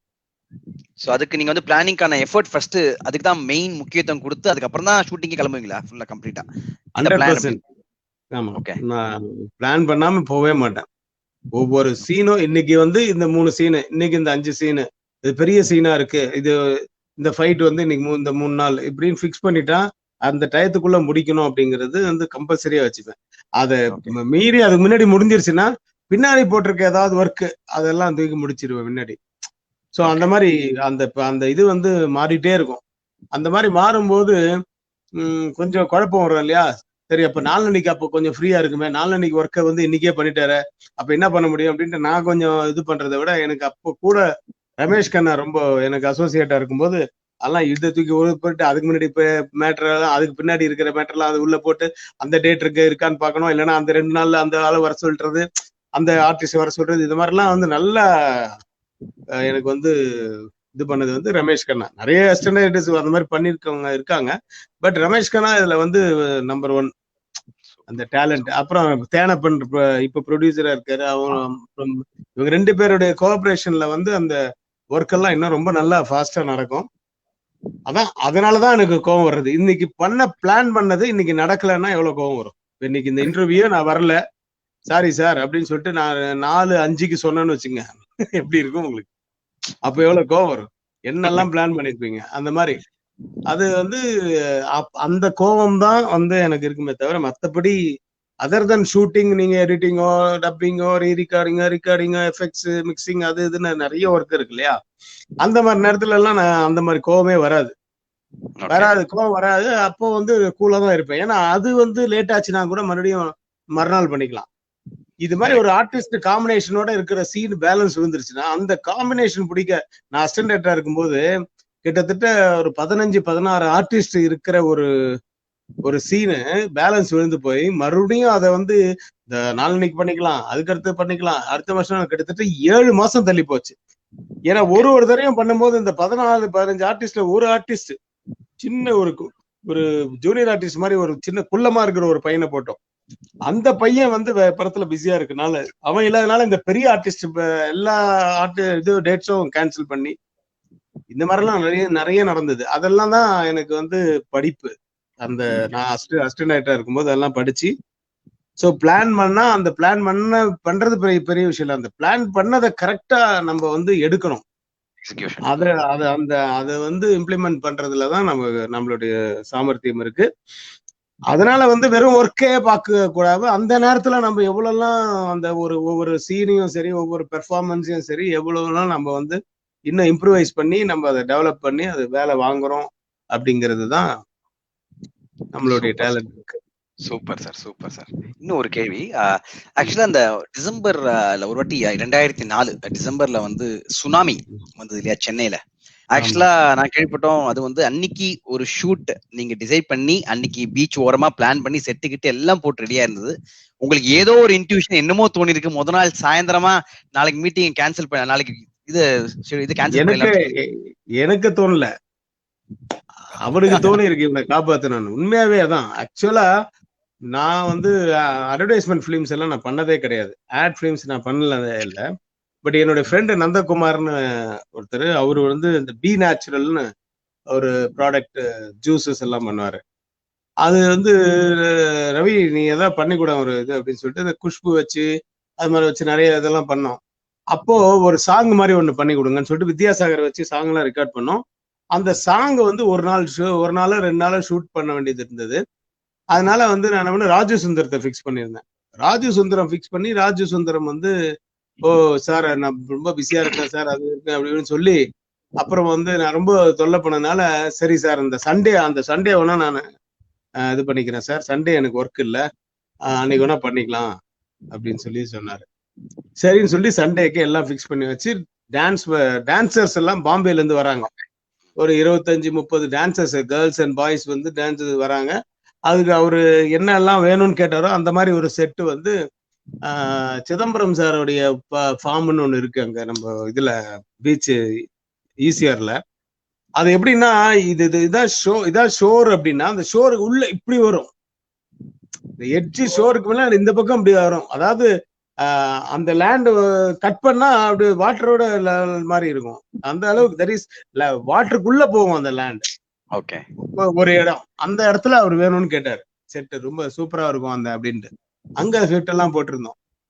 ஸோ திடீர்னு என்ன பண்ணாரு, ஒரு 2 நாளைக்கு முன்னாடி ராஜச்சந்திரன் சார், நான் அந்த சண்டே மண்டே டியூஸ்டே 2 நாள் கூட நான் ஃப்ரீ தான் சார், அந்த ஷூட் கேன்சல் ஆயிடுச்சு, அதனால நீங்க சண்டே டபுள் பேட்டர்லாம் கொடுத்து நீங்க பண்ணணும்னா பண்ணுங்க, இல்லைன்னா நீங்க மண்டே கூட வச்சுக்கோங்க சார், உங்களால எல்லாம் பிளான் பண்ணிட்டு இருந்தீங்கன்னா சண்டேவே பண்ணலாம், இல்லைன்னா மறுநாள் பண்ணலாம் சார் அப்படின்னு சொல்லி.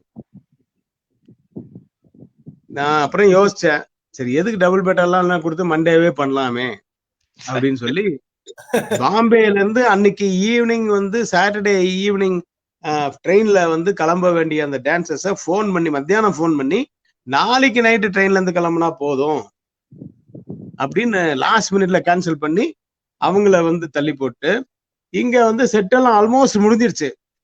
அன்னைக்கு என்ன சொன்னோம், சனிக்கிழமை வந்து எப்பா சண்டே நாளைக்கு ஷூட்டிங் இல்லையா, 4 நாளைக்கு தான் ஷூட்டிங் அப்படின்னு சொல்லி உடனே இந்த பெயிண்டர்ஸ் இந்த கார்பெண்டர்ஸ் எல்லாம் கொஞ்சம் சீக்கிரமே வேலையை முடிச்சுட்டு மறுநாள் காலம்புரை வந்து ஒர்க் பண்ணலாம் அப்படின்ட்டு போயிட்டாங்க. அது ஒரு 25 பேர் மட்டும் அன்னைக்கு அங்க போனாங்க. இது இல்லாம நான் என் ஃபேமிலியோட அவங்க ஒரு உத்தண்டியில ஒரு கெஸ்ட் ஹவுஸ் இருக்கு, அந்த கெஸ்ட் ஹவுஸுக்கு போயிட்டு என் ஃபேமிலி மட்டும் இல்ல, கனடால இருந்து வந்த என்னோட சிஸ்டர்ஸ் ஃபேமிலி, என்னோட பெரிய சிஸ்டர்ஸ் ஃபேமிலி எல்லா கிட்டத்தட்ட ஒரு 25-30 பேர் வந்து நாங்க அங்க அந்த இதுல போய் இருக்கணும், கெஸ்ட் ஹவுஸ்ல இருந்துட்டு மறுநாள் வந்து ஷூட்டிங் வேடிக்கை பார்க்கணும் அப்படின்னு அவங்கெல்லாம். நந்தகுமார் நான் சொன்னேன், என் ஃப்ரெண்டு வியட்நாம்ல இருக்காரு, அவரு வந்து அவர் ஃபேமிலியோட இங்க வந்து அந்த ஷூட்டிங்க்கு வேடிக்கை பார்க்கறதுக்கு வர்றதா அவர் தான் இன்வெஸ்டர், இருந்தாலும் அவர் வந்து அந்த ஃபேமிலியோட வரணும்ட்டு அவரு இவ்வளவு பிளானும் வந்து மண்டேக்கு மாத்திட்டோம். சண்டே அந்த 25 பேர் மட்டும் மாட்டிக்கிட்டாங்க. அந்த 25 பேர்ல கூட ஒரு என்ன ஒரு பை லக்கு அப்படின்னா, அந்த ஒரு டிஃபன் கொடுப்பாங்க தெரியுங்களா, ஷூட்டிங்னா டிஃபன் கொண்டாந்து கொடுக்குறவங்க வந்து அவன் என்ன பண்ணா, ஆக்சுவலா டிஃபன் கொடுக்கறதா இருந்தா அவன் உள்ளுக்குள்ள போய் அங்கெல்லாம் தான் கொடுக்கணும் ஷூட்டிங் நடத்திருந்ததுன்னா. ஷூட்டிங் இல்லைன்னா அந்த மெட்ஃபோர்டை வந்து வெளியிலேயே நிக்க வச்சுட்டு இவன் இங்க வந்து சாப்பிடுங்க, உங்களுக்கு வேற இந்த நான் ஒரு 10 பேருக்கு நாங்க தூக்கிட்டு வரணுமா வாங்க அப்படின்னு சொல்லி அதுல என்ன பண்ணிருக்காங்க, ஒரு 18 பேரும் என்னமோ வெளியில வந்து ரோடு கிட்ட வந்து சாப்பிட்டுருக்காங்க. அப்பதான் வந்திருக்கு இந்த சுனாமி. அதுல 7 பேர் வேலை செஞ்சிருந்தவங்க, நீங்க சாப்பிட்டு வாங்கடான்னு நாங்க வேலை செஞ்சுதான் அவங்கதான் உள்ள இழுத்துட்டு போயிட்டாங்க. அதுல 5 பேர் இறந்துட்டாங்க. அந்த 5 பேர்ல ஒவ்வொரு பாடி எங்கெங்கெல்லாம் கிடைச்சது தெரியுங்களா? ஐயோ எங்கேயோ முட்டுக்காடுன்னு, அதை விட ஒரு 5 கிலோமீட்டர் 6 கிலோமீட்டர் தள்ளி முட்டுக்காடுன்னு ஒரு இடத்துல எங்கேயோ அந்த இடத்துல எங்கேயோ சொருவி இருக்கு, எங்கோ ஒரு இடத்துல எப்படியோ அங்க இருந்து கிட்டத்தட்ட 4 ஸ்டேட் எஸ்டேட் வரைக்கும் இழுத்துட்டு வந்திருக்கு. அதாவது எத்தனை கிலோமீட்டரே கணக்கு இல்லை. அந்த பேரலைக்கு வந்து ஆடி பேரலை என்னெல்லாம் அப்பா என்ன பவர்ஃபுல்லான இதுன்றது அன்னைக்கு தெரிஞ்சது. அதுக்கப்புறம் அது இதெல்லாம் கொடுத்து அது நீங்க எக்ஸ்பிளைன் பண்ணும்போதே எவ்வளவு ஃபீல் பண்ணி அதை நீங்க சொன்னீங்கன்னா அது ஒரு லிட்டரலி ஒரு ரீபர்த் தானே சார், யோசிச்சு பாருங்க. அதுக்கப்புறம் நான் ஆடே பண்ணல, அந்த ஆடு மட்டும். அதுக்கப்புறமா வந்து ராஜசுந்தரம் வந்து இவரை வச்சு, அப்போ வந்து இவர் ஆர்டிஸ்ட் ஆர்யா வந்து அப்போ அவருடைய படம் ரிலீஸ் ஆகல, அதனால ஆர்யாவை பிக்ஸ் பண்ணி வேற இங்க அடையாறுல ஒரு காலேஜ்ல அவர் எடுத்து கொடுத்தாரு. அந்த ஆடு வரைக்கும் பண்ணி கொடுத்துட்டேன் ராஜசுந்தரம் வச்சு. மறக்கவே முடியாது. அந்த 5 பேர் ஃபேமிலிக்கும் போய் அது எல்லாம் ஸ்டேடு கொடுத்ததுல அதெல்லாம் சூப்பர் சார், சொல்ல முடியாத ஒரு அதான் சொல்ற மாதிரி ஆண்டவன் செயல், நீங்க சொன்ன மாதிரி மேலேந்து ஏதோ பண்ணி இன்னும் அடுத்த ஒரு கேள்வி. நீங்க 2004 லிங்கா டைரக்ட் தமிழ் படம் எடுத்தீங்க. அதுக்கப்புறம் 2014 அதான் 2014 சொல்றேன். 2014 லிங்கா எடுத்தீங்க. அதுக்கப்புறம் டைரக்ட் தமிழ் மூவி. அதுக்கப்புறம் உங்களோட focus more of Telugu, Kannada அந்த பக்கம் போயிடுச்சு. மறுபடியும் தமிழ் பக்கம் எப்ப வருவீங்க? இந்த கொரோனா 5-6 படம் ரெடி பண்ணிட்டீங்களா ஸ்டோரி? இல்ல அதான் நான் சொன்னேன், முதல்ல இருந்தே யாருக்கிட்டயுமே எதையுமே நான் கேட்டு பழக்கமே இல்லாம கொடுத்தா வாங்கிப்பேன். ஆனா நான் கேட்டு பழக்கம் கிடையாது. அதனால போய் இந்த ஆர்டிஸ்ட் என் ஃப்ரெண்ட்ஸ் என்னுடைய அசிஸ்டன்ஸ் எல்லாம் கூட சொல்லுவாங்க, இவருக்கு ஃபோன் பண்ணுங்க, அவருக்கு ஃபோன் பண்ணு. பெரிய இன்னைக்கு இருக்கிற ஆர்டிஸ்ட் எல்லாம் நான் டைரக்டர்னு அவங்களுக்கு தெரியும்ல, நான் பண்ணலான்னு இந்த படம் பண்ணலான்னு நினைச்சா அவங்க வந்து ஆள் வச்சு அனுப்ப மாட்டாங்களா? வேண்டாம், நம்ம போய் ஒருத்தருக்கு டிஸ்டர்ப் பண்ணக்கூடாது. அதெல்லாம் எனக்கு பழக்கமே இல்லை. ஏன்னா அஸ்டண்டர்ட் சான்ஸே கேட்காம வளர்ந்தவன் நான். அதனால வந்து இந்த லிங்காக்கு அப்புறம் லிங்கா கொஞ்சம் சரியா போகாதனால அதுக்கப்புறம் அதுக்கு முன்னாடியே கமிட் பண்ண படங்கள்லாம் இருந்தது. அதெல்லாம் அந்த கன்னட படம் அதனாலதான் அங்க உடனே போனேன். அந்த கன்னட படமே வந்து தமிழ்ல வந்து முடிஞ்சா இவனை புடின்னு ஆமா அது பண்ணோம். அது லிங்காக்கு அப்புறம் தான் வந்தது. பட் அது சரியா ப்ராப்பரா ரிலீஸ் பண்ணல. சோ ஆனா அந்த கன்னட படம் அங்க ஹிட்டு. அதுக்கப்புறம் ஜெய் சிம்மா பண்ண அந்த தெலுங்குல அது ஹிட்டு. இந்த மாதிரி இப்படி அதர் லாங்குவேஜ்ல கூப்பிட்டாங்க தவிர தமிழ்ல வந்து வந்துச்சு, படங்கள் வந்துச்சு. பட் பெரிய படங்கள் இல்ல, சின்ன படங்கள். சரி யோசிப்பேன் நான், சின்ன படங்கள்லாம் பண்ணிதான் நம்ம பெரிய டைரக்டர் ஆனோம். மறுபடியும் நான் வேணா சின்ன படம் பண்ணலாம், காசு கூட வாங்காம கூட பண்ணலாம், அது ஓகே, நம்ம இஷ்டம். நம்ம கிட்ட ஒர்க் பண்றவங்க பூரா நம்ம மாத்திட்டு வெளியே போங்கடான்னு சொல்லி புதுசா ஒரு டீம் பண்ணாதான் சின்ன படங்கள்லாம் பண்ண முடியும். ஏன்னா எல்லாமே 5 ரூபாய்க்கு வேலைக்கு வந்தவங்க எல்லாம் 50 ரூபாய் 500 ரூபான்னு வாங்குறவங்கள நீ மறுபடியும் 5 ரூபா வாங்கிக்கடான்னா பைத்தியமா சார் உங்களுக்கு இல்லையா? அதனால சரி வேண்டாம், அதுக்கு ஃப்ரீயாவே பண்ணிடுறேன்னுவான். அப்புறம் அவனுமோ நம்ம அவனுக்கு ஆப்ளிகேட்டட் ஆயிடுவோம். இதெல்லாம் வேண்டாம், எதுக்கு சின்ன படங்கள்லாம் வேணாம், பண்ணா அதே மாதிரி பெரிய படங்களா பண்ணுவோம். அதர் லாங்குவேஜ்ல பெரிய படங்கள் வந்தது. சுதீப் படம், அந்த பக்கம் பாலகிருஷ்ண படம், இதெல்லாம் வந்து நல்ல வியாபாரமா அந்த படங்கள் அந்த மாதிரி வந்ததுனால நான் அந்த மாதிரி பெரிய படங்கள் பண்ணேன். வரும். இது சம்பந்தமா ஒரு போட்டோ இருக்கு, அது பாருங்களேன். மலரும் நினைவுகள்.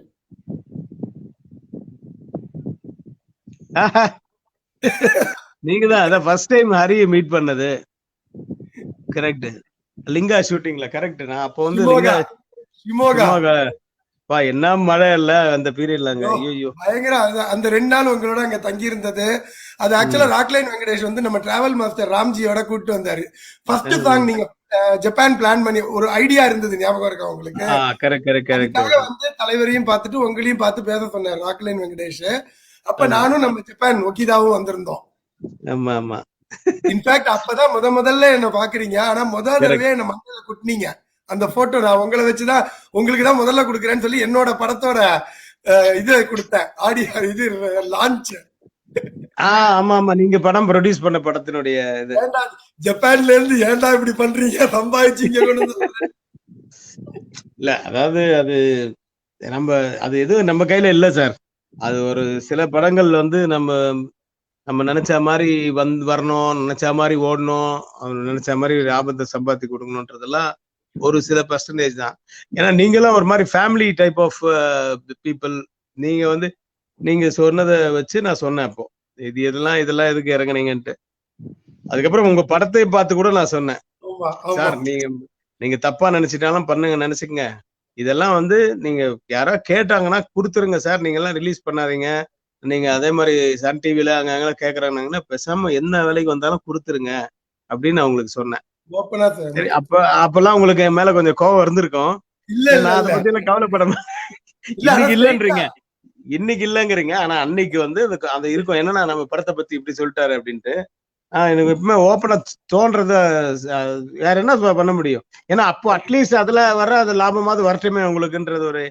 ஏன்னா அப்பெல்லாம் ஜப்பானுக்கு எல்லாம் வந்துட்டு நீ உங்க வீட்டுல எல்லாம் சாப்பிட்டு வந்துட்டோம்ல, அந்த உப்பு கொஞ்சம் சொன்னா வந்துச்சு. அதனால சொன்னேன். கண்டிப்பா. இப்போ உங்கள்கிட்ட எத்தனை அசிஸ்டன்ட் டைரக்டர் சார் இருப்பாங்க? ஏன்னா உங்கள்கிட்ட தான் இருக்கிறதுலே அதிகம்னு நான் கேள்விப்பட்டேன். அப்படி எல்லாம் இல்ல, நிறைய பேர் வருவாங்க போவாங்க. அட் எ டைம் ஒரு 10-12 பேர் இருப்பாங்க. ஆனா நிறைய பேர் கிட்டத்தட்ட ஒரு 70 பேர் மேல அசிஸ்டன்ட் டைரக்டரா வந்துட்டு போயிட்டாங்க. இப்போ ஒரு போட்டோ போடுறேன், அது நீங்க எப்பன்னு கண்டுபிடிங்க பாருங்க, உடனே சொல்லிடுவீங்க. அதான் என்றென்றும் நன்றி. இந்த ஏமா, இதுல நான் என்றென்றும் நன்றி. எனக்கு இன்விடேஷன் கொடுத்தீங்க. நான் 2வது ரோல உங்களுக்கு கமல் சார் பின்னாடி உட்கார்ந்துருந்தேன். சரி, சரி. ஆமா, அது வந்து இந்த அசிஸ்டன்ட் டைரக்டர்ஸ் எல்லாம் என்றென்றும் நன்றியுடன் KS ரவிக்குமார்னு இந்த ராஜ் டிவில ஒரு ப்ரோக்ராம் நல்லா பெருசா பண்ணாங்க. அது இந்த இதுல பயங்கர பிரம்மாண்டமா பண்ணாரு. நேரு ஸ்டேடியம்ல. அதுல வந்து எல்லா அசிஸ்டன்ட் டைரக்டர்ஸும் சேர்ந்து இந்த சேரன் தான் ஃபுல்லா இனிஷியேட்டிவ் இருக்கு. சேரன், ரமேஷ் கண்ணா, பொன்குமரன் இவங்க எல்லாம் சேர்ந்து எல்லாரும் காலில் விழுகிற போட்டோ அது. நீங்க அதுக்கு திட்டினீங்க ஸ்டேஜ்லயே உடனே. ஆமா, சாமியார் மாதிரி ஆக்கிட்டாங்க என்ன. ஆனா இப்ப நீங்களே சொன்னீங்க, இப்ப இத்தனை பேர் உங்களுக்கு அவ்வளவு பேர் உங்க மேல என்ன ஒரு அளவு கடந்த அன்பு வச்சிருந்தாங்க. நான் பார்த்தேன், கண்ணெதிர அன்னைக்கு நேரம் பார்த்தேன். இன்ஃபேக்ட் கமல் சார் எல்லாம் உட்கார்ந்து இருந்தாரு, நீங்க கூட திட்டினீங்க, என்ன பண்றீங்க அப்படின்னு. அங்க கூட நீங்க அந்த உரிமையோட திட்டினீங்க. ஆனா இப்போ அதுல ஒருத்தர் உங்களுக்கு உங்க மேல உயிரே வச்சிருக்கிற, நீங்க தான் மாதா பிதா குரு தெய்வம் நினைக்கிற ஒருத்தர் லைவ்ல கூப்பிடலான்னு இருந்தோம். அவர் என்ன சொல்லிட்டாரு, எங்க டைரக்டருக்கு முன்னாடி நான் நிக்கவே மாட்டேன்னு பேசுறதா, நான் வீடியோ போயிட்டு அனுப்புறேன்னு சொல்லிட்டாரு. யாரா இருக்கும்னு கெஸ் பண்ணுங்க. ரமேஷ் கண்ணாவா? இல்ல, அவர் ரொம்ப பயப்படுறாரு சார் உங்கள்கிட்ட. ரமேஷ் கண்ணா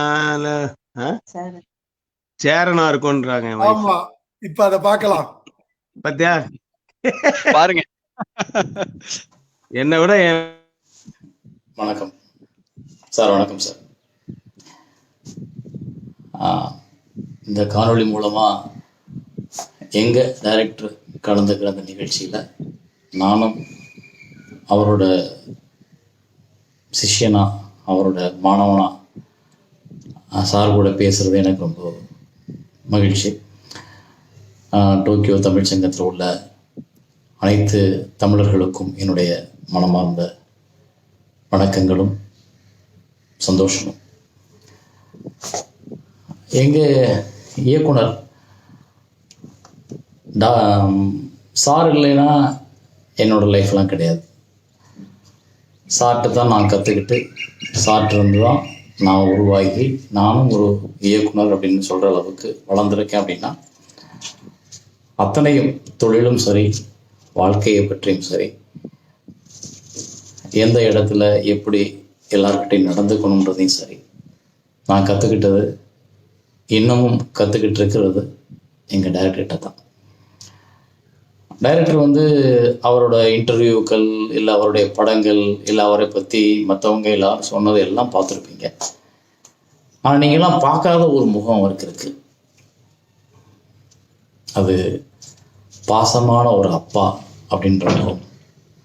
அவர் எடுக்கிற படங்களும் அவரோட உழைப்பும் அவருடைய வேகமும், இந்த 30-35 வருஷமா அவர் ஓடிக்கிட்டு இருக்க அந்த வேகமும், அந்த எடுத்துக்கிட்டு இருக்க படைப்பு வந்து சரியா வந்துடணும், பணம் போட்ட தயாரிப்பாளர்களுக்கு லாபத்தை ஈட்டு கொடுக்கணுன்றதுக்காக அவர் ஓடும் அந்த ஓட்டமும், அந்த ஓட்டத்தின் காட்டுற சிரத்தை, அந்த அந்த அந்த நேர வீணாகிடக்கூடாதுன்றதுக்காக அவர் காட்டுற சிரத்தையின் போது அவருடைய கோபங்கள்லாம் பயங்கரமா இருக்கும். அது தேவை. அந்த கோபம் இருந்தால் தான் அந்த படைப்பை திட்டமிட்டபடி முடிக்க முடியும். இதுதான் நிறைய பேத்துக்கு ஷூட்டிங் வேடிக்கை பார்த்தவங்களுக்கு, டைரக்டரை பக்கத்தில் இருந்து பழகினவங்களுக்கெல்லாம் தெரியும். ஆனால் தெரியாத ஒரு முகம், ஒரு அன்பான அப்பா. அது அவருக்கு நாங்கள் வேலை பார்க்கும்போது, அவர்கிட்ட நாங்கள் கூட ஒர்க் பண்ணும்போது அப்போலாம் எங்களுக்கு தெரியலை. ஏன்னா அந்த முகத்தை பார்க்குறதுக்கு எங்களுக்கு வாய்ப்பே கிடைக்கல. இப்போது சமீப காலமாக ஒரு 5 வருஷத்துக்குள்ள 10 வருஷத்துக்குள்ள அவருடைய குழந்தைகளுக்கெல்லாம் திருமணம் நடக்கும் பொழுதும், அவர் கூட இருந்து பார்க்கும்போது, இல்லை அவர் குழந்தைகள்கிட்ட பேசும்போது பார்க்கும்போது, என் குழந்தை மேலே அன்பா அவர் விசாரித்து, என் குழந்தைகிட்ட, என்னோட சின்ன பொண்ணுகிட்ட பேசுகிறதும் போதும் அவர் எவ்வளோ ஒரு மென்மையான இதயம் படைத்தவர், அந்த இதயத்துக்குள்ள எவ்வளோ அன்பு இருக்கு, அந்த அன்பை காட்டுறதுக்கும் எவ்வளோ எதிர்பார்க்கிறாரு, வாங்கிக்கிறதுக்கும் எவ்வளோ எதிர்பார்க்கிறான்றத நான் அவருடைய மகள்கள் மூலமாகவும் என்னுடைய மகள்கள் மூலமாகவும் அவருடைய அந்த அப்பா என்ற முகத்தை அறிவதற்கு எனக்கு ஒரு சந்தர்ப்பம் கிடைச்சது. நான் ரொம்ப சிலாகித்து போனேன். நிஜமா சார், நான் பக்கத்தில் இருக்கும்போது கூட நான் பார்க்க முடியல. இப்போ தான் நான் அதை உங்களை தூரத்துலேருந்து நான் கவனிக்கும் போது, நீங்கள் அன்னைக்கு கூட ஒரு இன்ஸ்டாகிராமில் ஒரு இன்டர்வியூவில் நம்ம பாப்பா கூட பேசிகிட்டு இருந்தீங்க. அப்போ உங்க மனசுக்குள்ள இருக்கிற அந்த அப்பான்றவர் அப்படியே வெளியே வந்தார். பாப்பா ஒரு கேள்வி கேட்டுச்சு, நீங்க ஷூட்டிங்லாம் போனா எங்களை மிஸ் பண்ணுவீங்களா அப்படின்னு. அந்த நேரத்துல நீங்க ரொம்ப யோசிச்சு ரொம்ப ஒரு எவ்வளவு தூரம் நீங்கள் மிஸ் பண்ணியிருக்கீங்களோ அதையெல்லாம் சேர்த்து அந்த 2 நிமிஷத்துக்குள்ளே கொண்டுட்டு வந்து அந்த பதில் சொன்னீங்க. அது எல்லா அப்பாக்களும் திரையுலகத்தில் இருக்கிற எல்லா அப்பாக்களும் சந்திக்கிற விஷயம்ன்றதுனால எனக்கு அது அப்படியே புரிஞ்சிச்சு. ஏன்னா என் வீட்டில் என் மனைவி என் குழந்தைகள் கேட்குற அதே கேள்வியை அவங்களும் கேட்கும்போது நம்மெல்லாம் அந்த அப்பான்ற இடத்த காமிக்க முடியாமல் ஓடிக்கிட்டு இருக்கோம் அப்படின்றத நீங்கள் ரொம்ப அழகாக பாப்பாவுக்கு வெளிப்படுத்துனீங்க. ஸோ அந்த அப்பாவுக்கு என்னோட சல்யூட். எங்கள் டைரக்டருக்கு வணக்கம், அந்த அப்பாவுக்கு என்னோட சல்யூட். இன்னும் நிறைய படங்கள், இன்னும் நீண்ட வயது படங்கள், நிறைய உங்க முகத்தில் சந்தோஷம், உங்கள் உடல் ஆரோக்கியம் எல்லாம் எங்களுக்கு வேணும். உங்கள் உடல் ஆரோக்கியம் எப்பவும் நீங்கள் எங்களுக்கு மாதா பிதா குரு தெய்வம். அதில் மாதாவும் நீங்கள் தான், பிதாவும் நீங்கள் தான், குருவும் நீங்கள் தான், தெய்வமும் நீங்கள் தான். நன்றி சார். நன்றி. உங்கள் நிகழ்ச்சி தொடரட்டும். வணக்கம். வணக்கம்.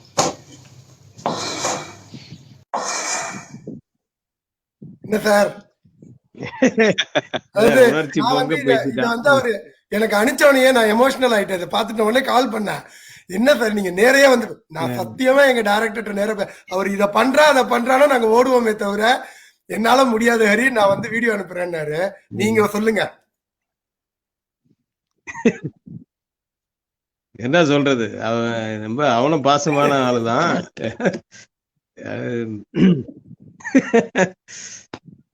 ரொம்ப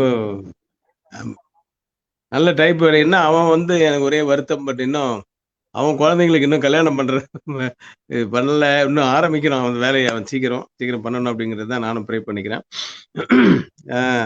ஆனா அவன் நேர பார்க்கும்போது இப்போ இவரு மணி சார் வந்து ஆர்டிஸ்ட் தேடிட்டு இருந்தாரு.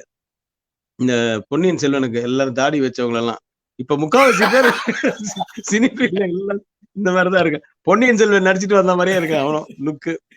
இல்ல ஏன்னா சேவ் பண்றதுக்கு போக முடியாது கடைக்கு. ஆனா எல்லாரும் அன்னைக்கு பார்த்திபன் சார் கூட அந்த ஸ்டில்ல பார்த்தேன்.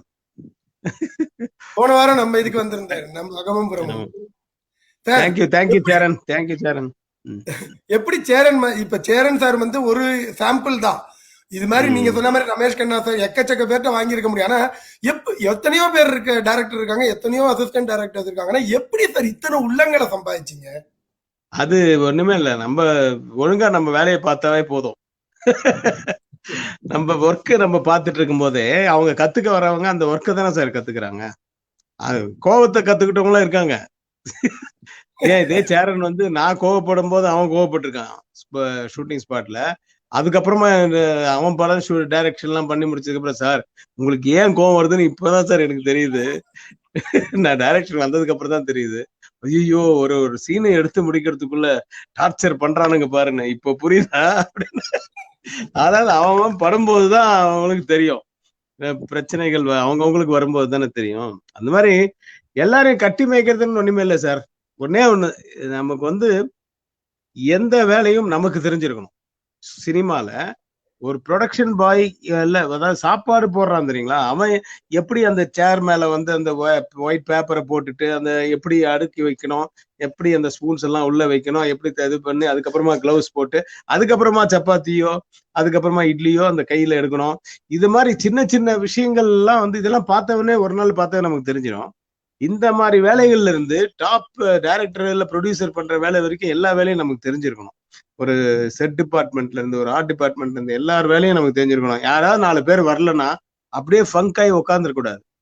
அந்த எக்ஸ்பீரியன்ஸ் இருந்துச்சுன்னா, அவன் வரலையா, டேய் நீ செய், நீ இப்படிதான் செய்யணும், அதை அப்படி செய், இல்லைன்னா நம்மளே 4 பேர் செஞ்சு காமிச்சோம்னு வச்சுக்கோங்க, டக்குன்னு எல்லாருமே வந்துருவாங்க ஒரு டைரக்டரே இறங்கி செய்யும் போது. ஸோ எல்லா வேலையும் செய்ய தெரிஞ்சாலே வந்து எல்லாரையுமே நம்ம வந்து வேலை வாங்கிடலாம். எல்லாருக்கிட்டையும் வந்து நம்ம தட் இஸ் எல்லாருடைய அன்பையும் நம்ம பெறலாம். என்கிட்ட அந்த பிகினிங் ஃபர்ஸ்ட் படத்துல இருந்து ஒர்க் பண்ணாங்க சேரன்லாம், என்னோட புரியாத புதிர்ல இருந்து அப்போ ஒர்க் பண்ண அசிஸ்டன்ட் டைரக்டர்ஸ் எல்லாம் இப்ப கூட தெரியல. எப்பாவது வந்து சார் ஃப்ரீயா தான் சார் இருக்கு, அடுத்த படத்துல ஒர்க் பண்ணுவா அப்படின்ற மாதிரி கூட கேட்பாங்க இன்ன வரைக்கும். ஸோ என்கிட்ட ஒர்க் பண்ண not only direction department, other டிபார்ட்மெண்ட்ஸ்ல கூட எனக்கு வந்து இன்னும் வந்து என்கிட்ட ஒர்க் பண்ணணும்னு ஆசைப்படுறவங்க இருக்காங்க. சான்ஸே இல்ல. பிளெஸிங் சார் அது. ஆமா, கௌரி அடுத்த கேள்வி. ஆக்சுவலா எனக்கு இன்னும் ஒரு கேள்வி இருக்கு சார். ஆக்சுவலா இந்த ஒரு இன்சிடென்ட் சொல்லணும் சார். நீங்க இந்த சமுத்திரம் படம் ஷூட்டிங் நடந்தபோது கர்நாடகால ஷூட்டிங் பண்ணிட்டு இருந்தீங்க போல இருக்கு. ஒரு பெரிய கலவரமே ஆச்சாமே இந்த ஷூட்டிங்ல. அது என்ன ஸ்டோரி? அந்த ஸ்டோரி தெரியும், பட் அது வந்து இப்போ மறுபடியும் அது ரிமைண்ட் பண்ண வேணாம்னு பாக்குறேன். ஏன்னா ஒரு ஸ்டேட் அண்ட் ஸ்டேட்டுக்குள்ள இருக்கிற ஒரு இது ஒண்ணுமே இல்ல, மொழி பிரச்சனைகள் தான், வேற ஒண்ணுமே இல்ல. அதான் அது பெருசா நடந்தது, அது பெருசா நடந்து எல்லாம் கலவரம் நடந்தது. அப்ப ராக்லைன் வெங்கடேஷ் எல்லாம் ரொம்ப ஹெல்ப் பண்ணாரு எனக்கு, அதெல்லாம் நடந்தது. ஆரம்பிச்சதுக்கு ரீசன் வந்து ஒண்ணுமே இல்ல, நாங்க வந்து காவேரி கரை ஓரமா நாங்க ஷூட் பண்றோம். அதாவது வேற ஒரு இடத்துல இருந்து ஷிஃப்ட் ஆகி அங்க போறோம் ஒரு 4 மணிக்கு. அந்த காவேரி கரை ஓரத்துல அட்லீஸ்ட் நீங்க ரஜினி சார் வந்து அந்த கிழவரா வந்து முத்து படத்துல படுத்திருப்பாருங்களா ஒரு மேடை, அது படுத்திருப்பாங்க. அவரு எழுந்த உடனே எல்லாரும் எழுந்துப்பாங்களே, கூட்டம் பூரா எழுந்துக்குமா, அந்த இடத்துலதான் நடக்குது சமுத்திரம் ஷூட்டிங்கு. சேம் இதுல நடக்குது. அங்க ஒரு சாங் பிட்டு எடுக்கிறோம். ஏற்கனவே காவேரி பிரச்சனை தமிழ்நாடுக்கு ஆந்திராவுக்கு இருக்கு, சாரி தமிழ்நாடுக்கு கர்நாடகாவுக்கு இருக்கு. நடிக்க வந்த பொண்ணு பேரு காவேரி.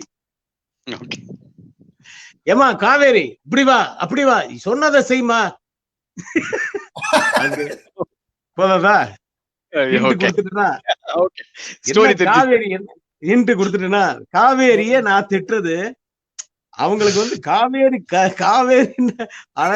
அவங்களுக்கு கிளியர் லாங்குவேஜும் தெரியல. காவேரி எங்களுக்கு கொடுக்கலன்றத நம்ம ஊர்ல வந்து திட்டுறான்ற மாதிரி ஒரு அவங்களுக்கு ஒரு பிரச்சனை. சரி, இப்படி சின்ன சின்ன பேச்சுவார்த்தைகள் அப்புறமா வந்து திடீர்னு வந்து என்கிட்டயே வந்து நேரம் வந்து பிரச்சனை பண்ணும்போது வெடிச்சிருச்சு. அவ்வளவுதான். சொன்ன மாதிரி அந்த டீடைல் உள்ள போவேணும். அதெல்லாம் அங்க இருக்கிறவங்களே கடைசியில ஹெல்ப் பண்ணாங்க, கர்நாடகா பீப்புளே ஹெல்ப் பண்ணாங்க. அதெல்லாம் வந்து அதனால ஒரு சிலர் செஞ்ச தப்ப வந்து நம்ம ரொம்ப குத்தி காட்டவே கூடாது. அது அவங்கள பொறுத்த வரைக்கும் அது ரைட்டா இருக்கலாம். எப்பவுமே அவங்க பாயிண்ட் ஆஃப் வியூ போயிட்டு நம்ம யோசிச்சு பார்த்தோம்னா எந்த தப்புமே பெரிய தப்பா தெரியாது. எப்படி அடுத்த படத்துல ரஜினிக்கு வச்சிடலாமா? எந்த தப்பா இருந்தாலும் அவங்க பாயிண்ட்ல யோசிச்சு பார்த்தீங்கன்னா தப்பு சின்ன தப்பதான் தெரியும், பெரிய தப்பா தெரியாது. அடுத்தது எனக்கு ஒரு கேள்வி. இப்போ வந்து இது வியூவர் நேயர் டேந்து வந்தது. நீங்கள் ப்ரொடியூசர்ஸ் டைரக்டர் என்று அழைக்கப்படுபவர். அதற்கேற்ப உங்களது பெரும்பாலான படங்கள் மிகப்பெரிய லாபத்தை தயாரிப்பாளர்களுக்கு சம்பாதித்து கொடுத்தவை. SP Muthuraman sir, director Rajasekar sir என்கிற வரிசையில் உங்கள் பெயர் பொருந்தி விடுகிறது. இந்த வரிசை உங்களுக்கு போதுமானதாக இருக்கிறதா? வரிசையெல்லாம் பிக்ஸ் பண்றதுக்கு நம்ம யாரு சார்? நம்ம வரிசை அந்த வரிசையோ இல்ல எந்த வரிசையோ இன்னொருத்தருக்கு துரோகம் பண்ணக்கூடாதுன்ற ஒரு எண்ணம் மட்டும் எனக்கு உண்டு. அது வந்து சின்ன வயசுல இருந்தே உண்டு. எங்க அப்பா அம்மா வளர்த்துல இருந்தே அது வந்து அடுத்தவங்களுக்கு துரோகம் பண்ணா நம்ம நல்லா இருக்க மாட்டோம், நம்ம ஃபேமிலி நல்லா இருக்காது, நம்ம குழந்தைய குட்டிங்க நல்லா இருக்காதுன்னு சொல்லி வளர்த்தாங்க. ஸோ அதனால வந்து அடுத்தவங்களுக்கு துரோகம் பண்ணக்கூடாதுன்னா ப்ரொடியூசர்ஸுக்கு வந்து நஷ்டம் ஏற்படுத்தினாவே அது ஒரு துரோகம் தானே. எத்தனை ப்ரொடியூசர்ஸ் வந்து ஒண்ணுமே இல்லாம போயிருக்காங்க, சில ப்ரொடியூசர்ஸ் தூக்க மாட்டியே செத்துருக்காங்கல்ல, அந்த லாஸ் வந்து. அதனால வந்து அந்த துரோகம் பண்ணக்கூடாதுன்றதுக்காக நம்ம வந்து அந்த மாதிரி ப்ரொடியூசர்ஸ் டைரக்டரா நம்ம வந்து சொல்ற அளவுக்கு நம்ம அந்த கான்சென்ட்ரேட் அதுல பண்ணோம். அந்த வரிசை கரெக்டா இல்ல வேற வரிசை கரெக்டான்றது நம்ம பிக்ஸ் பண்ண முடியாது. சுனாமி வந்து இன்னைக்கு வரப்போகுதுடா, நாளைக்கு ஷூட்டிங் வச்சுக்கிட்டா அப்படின்னு மாத்தி விடலையா ஒருத்தர்? அந்த மாதிரி அவர் என்ன வரிசை கொடுக்குறாரோ அதுல போக வேண்டியதுதான். ஆனா நீங்க whatever you have achieved is not, இந்த 30 வருஷத்துல நீங்க எக்ஸாக்ட் கவுண்ட் எனக்கு தெரியல எத்தனை படம் எடுத்திருப்பீங்கன்னு, பட் அதுல 44 படங்களா சார்? 47 நினைக்கிறேன், 46 47. 47ல கண்டிப்பா ஒரு 40 படம் எனக்கு தெரிஞ்சு சூப்பர் ஹிட்னு எனக்கு தெரிஞ்சு. 40 எல்லாம் இல்ல, சும்மா இல்ல, 30 படம் இருக்கும், 30 படம் ஹிட். அதே எவ்வளவு பெர்சன்டேஜ் பாருங்க சார், சான்ஸே இல்ல அந்த விஷயத்துல. 60 to 75% ஹிட் இருக்கு. கரெக்டா பர்சன்டேஜ்னா நான் போட்டு நாளைக்கு அனுப்புறேன் உங்களுக்கு. கௌரி அடுத்த கேள்வி சார். அது ஒரு 4-5 கேள்விகள் கேட்டுறேன் சார், டக் டக்குன்னு ஒரு பதில் சொல்ற மாதிரி, ரொம்ப டீடைலா கூட வேண்டாம். ஒரு ரேபிட் ஃபயர் மாதிரி வச்சுங்களேன். உங்க டைரக்ஷன்ல இந்த படத்தை இன்னும் கொஞ்சம் நல்லா எடுத்திருக்கலாம் அப்படின்னா என்ன படத்தை சொல்லுவீங்க சார்? எல்லா படத்தையுமே. ஆமா சார், பாக்க பாக்க பாக்க பாக்க பாக்க பாக்க தோணும் தப்புகள் தெரியும். அது சிவாஜி சார் வந்து ஷூட்டிங் முடிச்சுட்டு நான் டப்பிங்க்கு கூப்பிடுறதுக்காக ஒரு வாட்டி போயிருந்தேன். என்னடா அவசரப்படுற, நல்லா பாடுற, படத்தை பார்த்துக்கிட்டே இருற, எவ்வளவு பாக்குறியோ அவ்வளவு குறைகள் வந்துகிட்டே இருக்கும், அதெல்லாம் களைஞ்சி எடுத்துட்டு அதுக்கப்புறமா வா என்கிட்ட, நான் கடைசியா பேசுறேன் டப்பிங் அப்படின்னாரு. கொஞ்சம் அவருக்கு கோல் இருந்தது. அது ஏதோ பெரியவர் சொல்றாரு, ஏதோ ஒரு எக்ஸ்பீரியன்ஸ் இருக்கும்னு நினைச்சிட்டு அது அப்படின்னு ஆர்டினரியா எடுத்துக்க முடியாது. உண்மையாவே எனக்கெல்லாம் வந்து டைம் இருந்து, நான் நிறைய படங்கள் வந்து எனக்கு டைம் இல்லாம தான் இந்த அளவுக்கு கொஞ்சம் வெளியில வந்திருக்கு. நிறைய டைம் இருந்துன்னு வச்சுங்க, இன்னும் கொஞ்சம் அப்படியே மெருகு ஏத்துறோம். அது வந்து செதுக்கி ஒரு சின்ன சின்ன லேக் எல்லாம் இருக்கும். ஒரு மொத்தமா ஒரு 15 ரீல்லையும் சேர்த்து ஒரு 100 அடி லேகா இருந்தா கூட அந்த ஸ்பாட்ல நீங்க அந்த அந்த ஒரு டைலாக் சொல்லி முடிச்சதுக்கு அப்புறமா எதுக்கு இந்த லேக்னு நமக்கு தோணும். அடுத்தவங்க படத்தை பார்க்கும்போது தெரியும், நம்ம படத்தை பார்க்கும்போது தோணும். அது மாதிரி பார்க்க நமக்கு நிறைய குறைகள். படையப்பாலேயே இன்னும் எவ்வளவு குறைகள் இருக்குன்னு எனக்கு தான் தெரியும். சூப்பர். அபய் சண்முகில இன்னும் கூட அந்த குறைகள் எனக்கு மனசுல பட்டுக்கிட்டே இருக்கும். ஃபார் எக்ஸாம்பிள், அபய் சண்முகில வந்து நீங்க லாஸ்ட் இப்போ நீங்க பாத்தீங்கன்னா அந்த கடைசியா கிளைமேக்ஸுக்கு முன்னாடி வந்து பைக்ல ஒரு ஜம்ப் பண்ணி வீட்டுல இருந்து ஏறுவாரு. அதுக்கு முன்னாடி ஒரு சின்ன ஃபைட் இருக்கும். அந்த பஞ்ச் சவுண்ட்ஸ் எல்லாம் கரெக்டா பஞ்ச் சவுண்ட், அது ஒரு 3 ஃப்ரேம் 4 ஃப்ரேம் இந்த பக்கம் அந்த பக்கம் தள்ளி இருக்கும். அது கடைசியா அர்ஜென்ட் அவங்க அப்பெல்லாம் வந்து இந்த பக்கம் நெகட்டிவ் அந்த பக்கம் பாசிட்டிவ்னு இது பண்ணி மேரிட் பிரிண்ட்டுக்கு கொடுத்து எல்லாம் பண்ணிடுவாங்க இல்லையா. ஐயோ அதை வேணாம், அப்படியே நிறுத்துங்க, அந்த ரீல் மறுபடியும் சேஞ்ச் பண்ணணும்னு சொல்லி அதெல்லாம் செஞ்சு பண்ண முடியாம போயிடுச்சு. இல்லைன்னா அது இன்னைக்கும் அதை பார்க்கும்போது பாரு, இப்ப நான் சிங்கா வரப்போகுதுன்னு இப்போ தலையில கை வச்சுப்பாரு படம் ஏதாவது பார்க்கும்போது. நீங்க பாத்தீங்கன்னா இப்போ இதுக்கப்புறம் பாத்தீங்கன்னா தெரியும் உங்களுக்கு. அந்த கடைசியா நாசர் வரும்போது டெல்லி கணேஷ் அடிப்பாரு, நாசர் அடிப்பாரு. இவரு கமல் சாரே வந்து லேடி அபய் சண்முகியே வந்து டெல்லி கணேஷ் 2 அடியை பஞ்ச் அடிச்சுட்டு அதுக்கப்புறம் நேரம் போய் ஜம்ப் பண்ணி பைக்ல உட்காருவாரு. அதுக்கு முன்னாடி ஒன்லி இந்த பஞ்ச் சவுண்ட்ஸ் மட்டும். சோ இந்த மாதிரி நிறைய ஒவ்வொரு படத்துலயும் பார்க்க குறைகள் தெரியும்.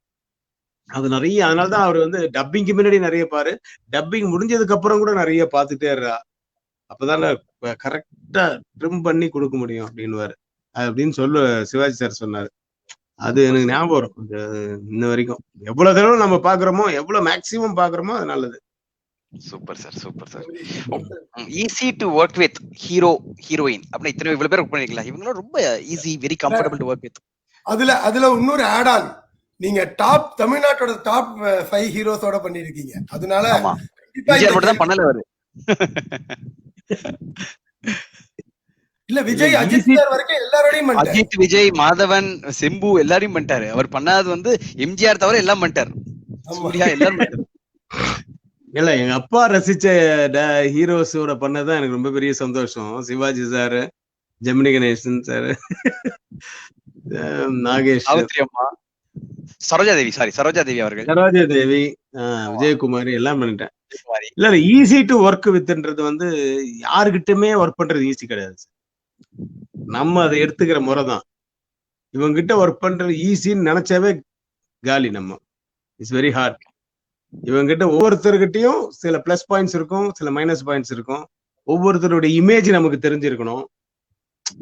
அவங்களுடைய பிளஸ் பாயிண்ட் மைனஸ், அவங்க இமேஜ் தெரிஞ்சிருந்ததுக்கு அப்புறமா அவங்க கிட்ட எப்படி நம்ம பிஹேவ் பண்ணணும், இதெல்லாம் மீறி நம்ம ஈகோ கட் பண்ணி தூக்கி எறிஞ்சிட்டு தான் நம்ம அங்க போய் ஒர்க் பண்ணோம்னா எல்லாமே ஈஸி ஆயிடும். So easy to work with அப்படின்னு பர்டிகுலரா ஒருத்தரை சொல்ல முடியாது. No, it's not at all easy to work with anybody. ஒரு சின்ன புதுமுகமா இருந்தா கூட அவங்க கூட தான் நிறைய பிரச்சனை வந்துருக்கு. அதெல்லாம் இருக்கு. அதனால வந்து யாருக்கிட்டுமே ஒர்க் பண்றது ஈஸின்னு நம்ம நினைச்சாவே காலி. It's not easy. அதனால அது இட்ஸ் நாட் ஈஸின்னு நினைச்சிட்டு போனாதான் ஈஸியா இருக்கும். இட்ஸ் நாட் ஈஸின்னு நினைச்சிட்டு போகும்போதே உங்களுக்கு நிறைய இதெல்லாம் மைண்ட்ல வந்துடும் இல்லையா. கண்டிப்பா. எப்படி பிஹேவ் பண்ணணும், எவ்வளவு அட்வான்டேஜ் எடுத்துக்கணும், என்ன லிமிட் நம்ம மெயின்டைன் பண்ணணும், எல்லாமே மைண்ட்ல வந்துடும் இல்லையா. அவங்கள பத்தி நல்லா தெரிஞ்சிருந்தா அப்போ then it will become easy. நீங்க முதல்ல சினிமால வாங்கின சம்பளம் ஞாபகம் இருக்கா சார்? அசிஸ்டன்ட் டைரக்டராவா?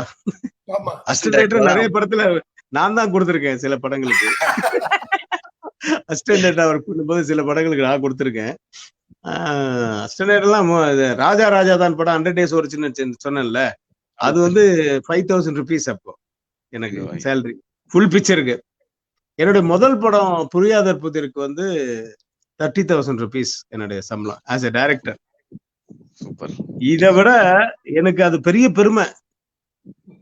ஏன்னா புது வசந்தம் வந்து கதை, திரைக்கதை, வசனம், டைரக்ஷனுக்கே விக்ரமன் சார் வந்து அதே சம்பளம் தான் வாங்கினாரு.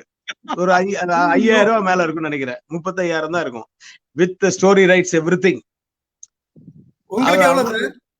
நான் வந்து ஸ்கிரீன் பிளே டைரக்ஷன் தான் நான் பண்ணேன் நானு.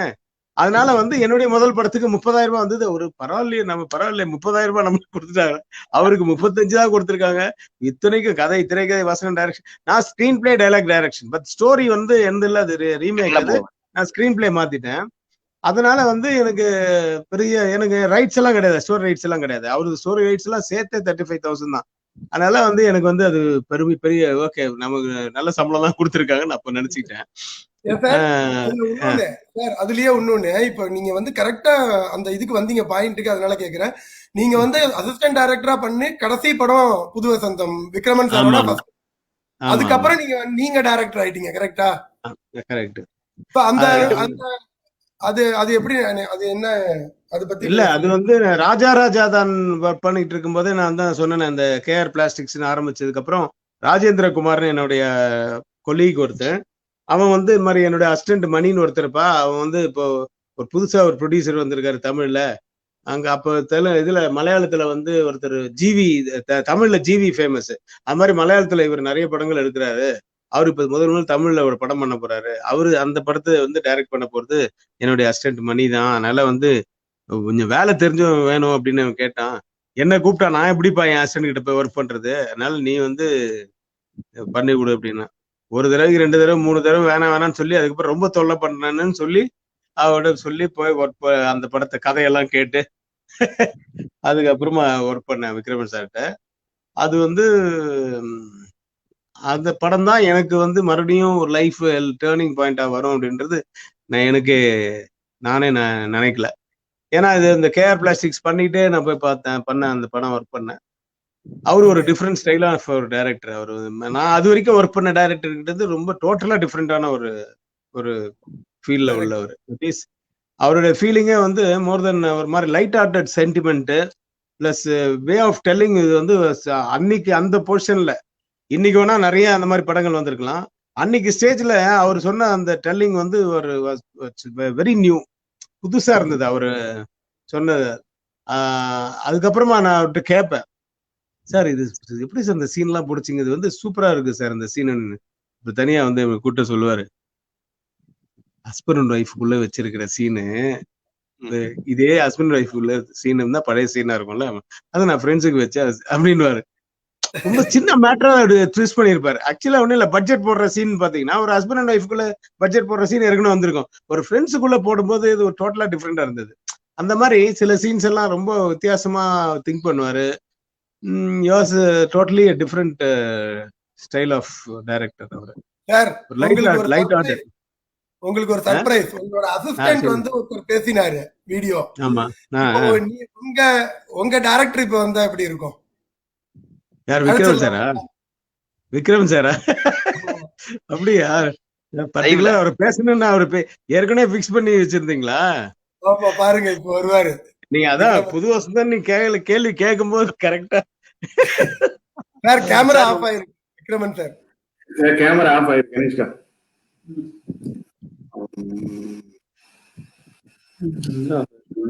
நல்லதானே இருக்கு. இல்ல சார், கீழே கேமரா ஸ்டார்ட் கேமரான்னு இருக்கும் பாருங்க சார். ஸ்டார்ட் கேமரா எங்க? அந்த மியூட் பட்டனுக்கு பக்கத்துல. மியூட் பட்டன் பக்கத்துல பாருங்க. ஸ்கிரீன் கீழே இருக்கும் பாருங்க சார். சார் வந்துருச்சா? இல்ல திருப்பி போயிடுச்சு. அதே இத திருப்பி கிளிக் பண்ணுங்க. அதே கிளிக் பண்ணுங்க. ஸ்கிரீன்ஷாட் வரலையா? வரல. இல்ல, இப்ப வந்துட்டு போயிடுச்சு. நான் அதான் செல்போன்லயே பண்ணிருக்கேன். சரி விடு. ஓகே, வருது போகுது. யூஸ் கனெக்ட்ல இருக்கா? வந்துச்சு. வாங்க சார். வணக்கம். வணக்கம் வணக்கம் வணக்கம் வணக்கம் வணக்கம் சார். சார் எப்படி இருக்கீங்க? இன்னும் அந்த புது வசந்தத்துல எப்படி பார்த்தோமோ அதே மாதிரி இருக்காருப்பா. அவருக்கு வந்து அந்த தாடி வந்து அது ஒரு ஸ்டைல். அவருக்கு தாடி இல்லாம அவரு நான் பார்த்ததே இல்ல. அவங்க வீட்டுல பாத்துருப்பாங்களா இல்லையா தெரியல. நான் பார்த்தது இல்ல அவரை தாடி இல்லாம. என்ன தாடி இல்லாம எங்க அம்மா அப்பா தான் பாத்திருக்காங்க, என் ஒய்ஃப் கூட பாக்கல. பாருங்க, அது தாடி தான் ஸ்டைலா போச்சு அந்த காலத்துல இருந்து. இப்ப தாடி நிறைய ஃபேஷன் ஆச்சு. இப்ப நான் சொல்றது வந்து நான் 30-35 வருஷத்துக்கு முன்ன இருந்து அவருக்கு தாடி வரதான் இருப்பாரு. விக்ரமன் சார், நீங்க வந்து நம்ம டைரக்டர் கே.எஸ். ரவிக்குமார் சாரை பத்தி உங்களோட கருத்துக்கள். இல்ல, நான் வெளியே போயிடுவா. அதாவது சின்சியாரிட்டி, ஹார்ட் ஒர்க்கு, சுறுசுறுப்பு, இதுக்கெல்லாம் வந்து ஒரு நல்ல உதாரணம் சொல்லணும்னா அது கே.எஸ். ரவிக்குமார் தான். இது வந்து நான் சும்மா அந்த இன்டர்வியூக்காக சொல்லல, ரியலாவே சொல்றேன். அவரை மாதிரி ஒரு ஹார்ட் ஒர்க்கரை வந்து பார்க்கவே முடியாது. ஒரு 5 பேர் செய்ய வேண்டிய வேலையா ஒரு ஒருத்தர் செய்வார். அது மாதிரி நான் என்னுடைய முதல் படம் புது வசந்தத்துல எனக்கும் நிறைய ஆர்டிஸ்டுகளுக்கும் செட் ஆகாது. நான் கொஞ்சம் கோபக்காரன். அதாவது ஸ்பாட்ல வந்து கொஞ்சம் ஏதாவது கமெண்ட் அடிச்சுட்டாங்க, ஏதாவது பண்ணிட்டாங்கன்னா எனக்கு கடுப்பாயிடும், நான் கண்ணாப்பின்னு திட்டிடுவேன். எஸ்பெஷலி எனக்கும் சித்தாராவுக்கும் செட்டே ஆகல அந்த படத்துல. நான் வந்து சித்தாராவுக்கு எனக்கு சென்டாகி, அதாவது அந்த பொண்ணை வந்து முதல்ல ஒரு டேட்ஸ் எங்களுக்கு முதல்ல இருந்தே பக்காவா வாங்கி கரெக்டா ப்ரொசீட் பண்ணிட்டு இருக்கோம். இந்த இடையில என்ன ஆயிடுச்சு, ஒரு இண்டஸ்ட்ரி ஸ்ட்ரைக்னால ஒரு மாசம் ஷூட்டிங்கே நடக்கல. ஷூட்டிங் எல்லாம் கேன்சல் ஆகி மறுபடியும் தள்ளி போகுது. இதுக்கு இடையில அந்த பொண்ணு என்ன பண்ணிடுச்சு, கார்த்திக் கூட உன்னை சொல்லி குற்றமில்லையுமே ஒரு படத்துல கமிட் ஆயிடுச்சு, 2 மலையாள படத்துல கமிட் ஆயிடுச்சு. அப்ப எங்க டேட்ஸ் எல்லாம் மாத்தி குழப்பம் பண்ணி டேட்ஸ் எல்லாம் தர முடியாது, நீங்க டேட்ஸ் வேஸ்ட் பண்ணீங்க அப்படி அப்படிங்குது. இல்ல எனக்கு அதுக்கும் பயங்கர செண்டா, நான் கண்ணாபின்னு திட்டேன். அதுக்கப்புறம் அந்த பொண்ணு என்கிட்ட பேசவே இல்லை. புது வருஷம் தான் முடிச்சு, ஏன் இன்னை வரைக்கும் கூட நான் சித்தார்ட்ட பேசுறதே இல்லை, பேசவே மாட்டோம். அப்போ ரவிக்குமார் தான் அவர் எங்க 2 பேருக்குள்ள ஒரு பிரிட்ஜ். இவர் தான் போய் சித்தார்ட்ட பேசி காம்ப்ரமைஸ் பண்ணி ஆர்டிஸ்ட்கள் எல்லாம் காம்ப்ரமைஸ் பண்ணி கூல் பண்ணி டைரக்டர் கொஞ்சம் அட்ஜஸ்ட் பண்ணிக்கிங்க. ஃபர்ஸ்ட் படம் பாத்தீங்களா, ஒரு பெரிய எக்ஸைட்டடா இருப்பாரு, படம் பெருசா ஓடணும்னு நினைப்பாரு, கொஞ்சம் அட்ஜஸ்ட் பண்ணிங்க எல்லாம் சொல்லி காம்ப்ரமைஸ் பண்ணி எல்லாரும் ஒரு நல்ல ஒரு பாலமா ஒரு நல்ல ஒரு பிரிட்ஜா இருந்தார். அது வந்து ரொம்ப பல நாட்கள் வந்து இவங்க படத்துல டார்ச் எல்லாம் பாத்தீங்கன்னா நைட்ல ஷூட்டிங் முடிச்சுட்டு ரவிக்குமார் வந்து என்னோட பெஸ்ட் ஃப்ரெண்டு. அவர் வந்து என்னோட கோ டைரக்டரே அப்படிலாம் ஒர்க் பண்ணோம். 2 பேரும் ஃப்ரெண்ட்ஸா தான் ஒர்க் பண்ணோம். ஸ்பாட்ல 2 பேரும் தம்பிடிச்சு தான் ஒர்க் பண்ணுவோம். அவரு சரி பிடிப்பாரு, தான் ஒர்க் பண்ணோம் ஸ்பாட்ல. அதையும் தாண்டி ஷூட்டிங் முடிச்சுட்டு ரவிக்குமார் அப்ப வசதியான, அதாவது அந்த இண்டஸ்ட்ரியில இருக்கிற அசிஸ்டன்ட் டைரக்டர்லயே வசதியானவர் யாருன்னா கே.எஸ். ரவிக்குமார் தான். அவர் ரொம்ப வசதியானவர் இருந்ததுனால பைக்ல இருந்தார். நைட்ல அவர் பைக்ல, நான் கம்பெனி கார் வேணான்ட்டு அவாய்ட் பண்ணிடுவோம். அவர் பைக்ல எங்க ஷூட்டிங்கே ட்ரிப்ளிகேன்ல தான் ஒரு பாசாரி கோயில் பக்கத்துல ஒரு வீட்டு மொட்டை மாட்டில நடந்தது. அதனால என்னன்னா அங்கிருந்து பீச் பார்க்க இல்லையா, நைட் ஷூட்டிங் ஒரு 11 மணிக்கு முடியும். அப்ப ரவிக்குமார் பைக்ல ஏறிட்டு எங்கேயாவது போயிட்டு பீர் வாங்கிட்டு ரோட்ல உட்காந்து அந்த பீரை குடிச்சிட்டு எங்கேயாவது சாப்பிட்டுட்டு அதுக்கப்புறம் என்ன ஒரு வீட்டுல டிராப் பண்ணிட்டு அப்புறம் தான் அவர் போவார். இப்படிதான் அந்த மாதிரி ஒரு ஃப்ரெண்ட்ஸா தான் நாங்க ஒர்க் பண்ணோம் ஃபுல் படம். அதனால வந்து எனக்கும் அவருக்கும் எந்த ஒரு அவரு சேரன் திட்ட மாதிரி நான் அவர்கிட்ட கோவிக்க வேண்டிய அவசியமும் வரல. அதுக்கு இடமா அவர் கொடுக்கவும் மாட்டார். அவர் வந்து ரொம்ப சின்சியர். அவர் பக்காவே நல்ல டைரக்ஷன் நாலேஜ் உள்ளவர். நிச்சயமா ஒரு பெரிய டைரக்டர் அவர் எனக்கு அப்பவே தெரியும். அதனாலதான் நீங்க உங்களுக்கு தெரியுமோ தெரியாதோ, ஈவன் ரவிக்குமாருக்கே தெரியுமோ தெரியாதோ, நான் புது வசந்தம் முடிஞ்ச உடனே சௌத்ரி சார்ட்ட போயிட்டு, சௌத்ரி சார் அப்ப புரியாத புது ரீமேக் பண்ணலாம் போது ஒரு மலையாள டைரக்டர் தான் பிக்ஸ் பண்ணி வச்சிருந்தார். முதல்ல அவரு விஜயன் அவரு என்னுடைய பெஸ்ட் ஃப்ரெண்டு. அவர் தான் எனக்கு சித்தார டேட் வாங்கி கொடுத்தாரு. ஆனாலும் கூட நான் சௌத்ரி சார்ட்ட போய் சொன்னேன், சார் நீங்க எடுக்கிறது தமிழ் படம், இதுல வந்து என்கிட்ட ஒர்க் பண்ற ரவிக்குமார் நீங்க டைரக்டர் ஆகி பாருங்க, ஒரு நல்ல டெக்னிக்கல் நாலேஜ் உள்ளவர் சார், என்னை விட அதிக எக்ஸ்பீரியன்ஸ் உள்ளவர், அதிக படத்துல ஒர்க் பண்ணி இருக்கிறாரு, அவர் பிரமாமா எடுத்து கொடுப்பாரு அப்படின்னு. ஆனா சொன்ன மாதிரியே நான் ஃபர்ஸ்ட் படம் புரியாத பத்திர அவர் டைரக்ட் பண்ண படத்தை பார்க்கும்போது மேக்கிங் இன்னைக்கும் பாருங்க ஸ்டைலிஷா இருக்கும் அந்த படம். இந்த ஒரிஜினல் கன்னட படத்தையும் இதையும் கம்பேர் பண்ணி பாத்தீங்கன்னா சம்பந்தமே இருக்காது. அந்த கண்டென்ட் மட்டும் இருக்குமே தவிர ஸ்கிரீன் பிளே ரொம்ப நிறைய சேஞ்சஸ் இருந்தது, டேக்கிங் டெக்னிக்கலா ரொம்ப நல்லா இருந்தது படம். அதுக்கப்புறம் சேரன் பாண்டி எனக்கு ரொம்ப பிடிச்சிருந்தது. எனக்கு என்னை வரைக்கும் என்ன சந்தோஷம்னா, ரவிக்குமார் பண்ண படங்கள் எல்லாமே ப்ரொஜெக்ஷன்ல கூப்பிடுவா நான் பார்ப்பேன். நான் பார்த்து ஜட்ஜ் பண்ண அத்தனை படம் சூப்பர் ஹிட் ஆயிருக்கு. நான் அவர் சொல்லுவேன், சேரன் அவங்களே வந்து அது ஒரு ஹிட் படம் அப்படின்னு தான் நினைச்சாங்க. ஆனா நான் சொன்னேன் இது ஒரு சூப்பர் டூப்பர் ஹிட்னு. சவுதி சாரே சொன்னேன், சார் இந்த படம் பெருசா ஹிட் ஆக போகுது பாருங்க அப்படின்னு சொன்ன மாதிரியே நடந்தது. அதே மாதிரி நாட்டாமை படம் பார்த்துட்டு ஆண்டாள் தியேட்டர்ல அந்த வெளியில வந்து சொன்னேன், இது ஒரு ஆல் டைம் ரெக்கார்டு வேணா பாருங்க அப்படின்னு சொன்னேன். அப்ப அது ரவிக்குமார் நம்பவே இல்லை. நானும் இன்னைக்கு சொல்றேன் அது ஒரு ஆல் டைம் ரெக்கார்ட் ஆச்சு. அது மாதிரி முத்து படம் ஆல்பர்ட் தியேட்டர்ல ப்ரொஜெக்ஷன் பாக்குறேன், பார்த்தோன்னே தெரிஞ்சு போச்சு இது சூப்பர் ஹிட். அப்புறம் வில்லன் படம் ஏவிஎம் ராஜேஸ்வரி தியேட்டர்ல பார்த்தேன், அங்க எனக்கு ரொம்ப பிடிச்சிருந்து. வரலாறு ஏவிஎம் ராஜேஸ்வரியில பார்த்தேன். அதாவது எல்லா ப்ரொஜெக்ஷன்ல அப்பவே சொல்றேன். கடைசியா படையப்பா வந்து உதய தியேட்டர்ல ப்ரொஜெக்ஷன் நாளைக்கு ரிலீஸ்னா இன்னைக்கு நைட்ல படம் பார்த்துட்டு நான் தான் முதல்ல போன் பண்ணி ரவிக்குமார் சொன்னேன், சூப்பர் படங்க, இது ரஜினி சாருக்கு ஒரு பெரிய மைல் ஸ்டோன், இது பாட்ஷாவுக்கு ஈக்குவலாவோ இல்ல பாட்ஷாவோட பெட்டரா வரப்போது பாருங்க அப்படின்னு. அவர் நம்பவே இல்லை. அதுக்கப்புறம் இவர் ரம்யா கிருஷ்ணன் சொல்லி ரம்யா கிருஷ்ணன் எனக்கு யாருன்னே தெரியாது. என் வீட்டுக்கு ரம்யா கிருஷ்ணன் போன் பண்ணி ராத்திரி 10 மணிக்கு கேட்குது, சார் நான் இந்த மாதிரி படத்துல நடிச்சிருக்கேன், நமக்கு ஒன்றும் அவசரமா தோணலையான்னு.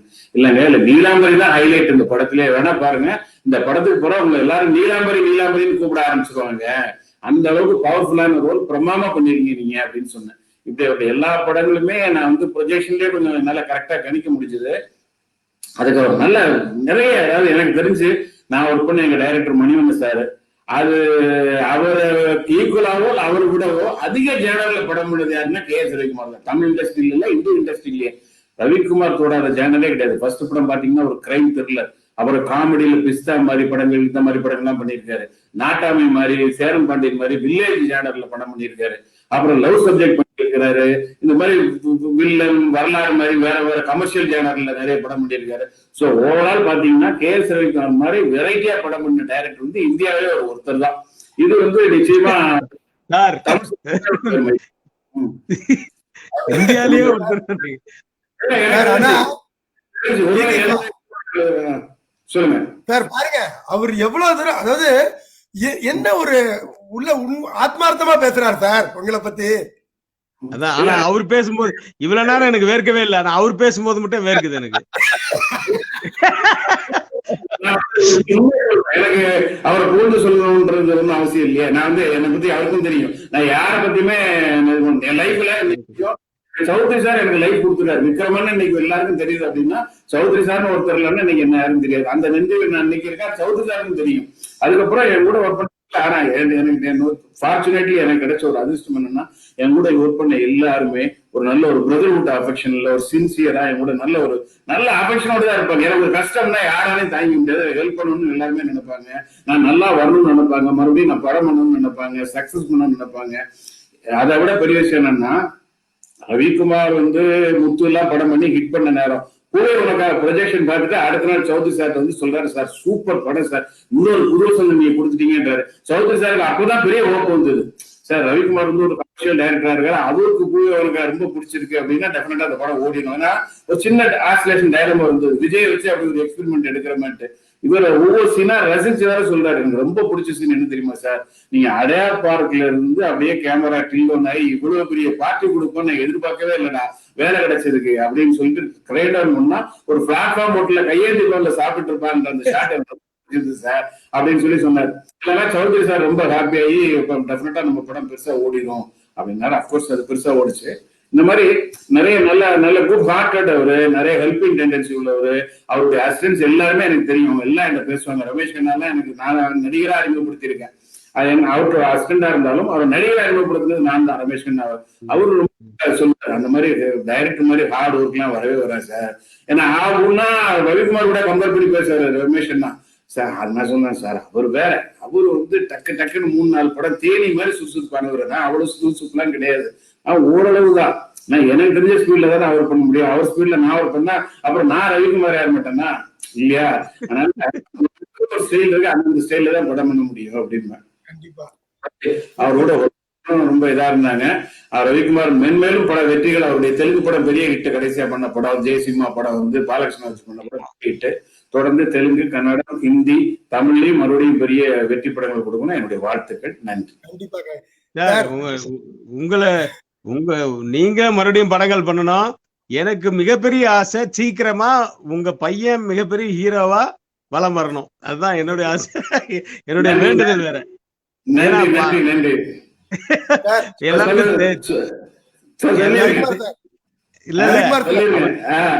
இல்ல அது அவர் பையன் ஹீரோ ஆகணும்னு சொல்லி டான்ஸ் கிளாஸ், இந்த ஃபைட்டு கிளாஸஸ், அது இதுன்னு போட்டு நிறைய ட்ரைனிங்ல இருக்காரு. அழகாவும் இருப்பாரு, நல்ல ஹைட்டு. அதனால விரைவில் வந்து அவருடைய மகன் வந்து ஹீரோ அறிமுகமாகி வாழ்த்துக்கள். மிகப்பெரிய ஒரு ஹீரோ ஆகணும்ன்றது என்னுடைய மனப்பூர்வமான ஆசை, என்னுடைய வேண்டுதலும் கூட. நன்றி நன்றி நன்றி. Thank you so much. Thank you sir.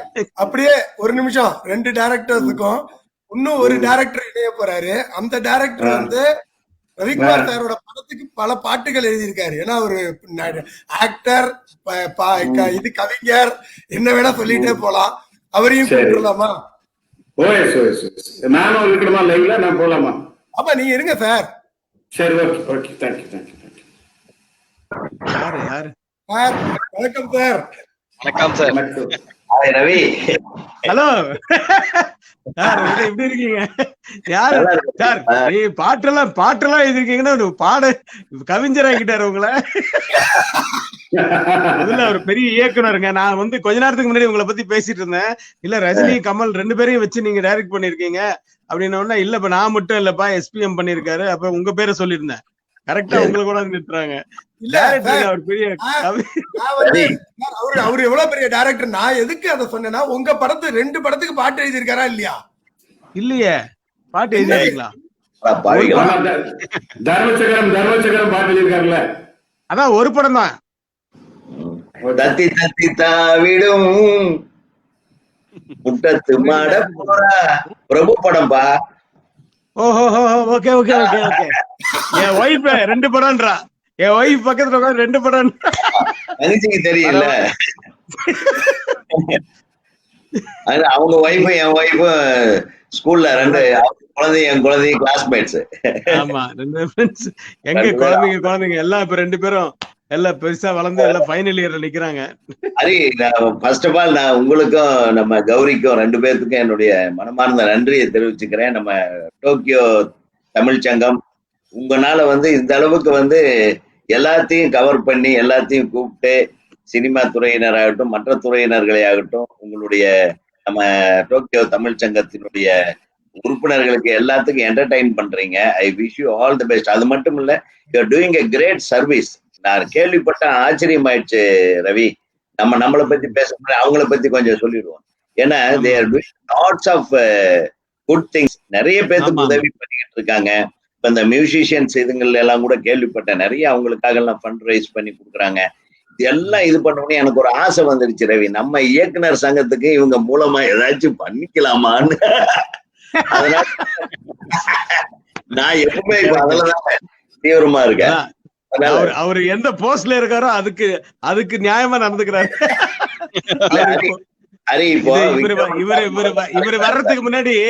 இவரு வர்றதுக்கு முன்னாடி விக்ரமன் சார் அதுதான், எங்க போனாலும் எது பண்ணாலும் அந்த காலேஜ்ல கேட்கலாமா சீட்டு கேட்கலாமா, இந்த காலேஜ் சீட்டு கேட்கலாமா, இந்த ஸ்கூல்ல இது பண்ணலாமா, அப்புறம் அந்த ஹாஸ்பிட்டல்ல நம்ம அசிஸ்டன்ட் டைரக்டர்ஸ்க்கு எதாவது பண்ணலாமா, இதே தாட்ல இருப்பாரு விக்ரமன் சார்.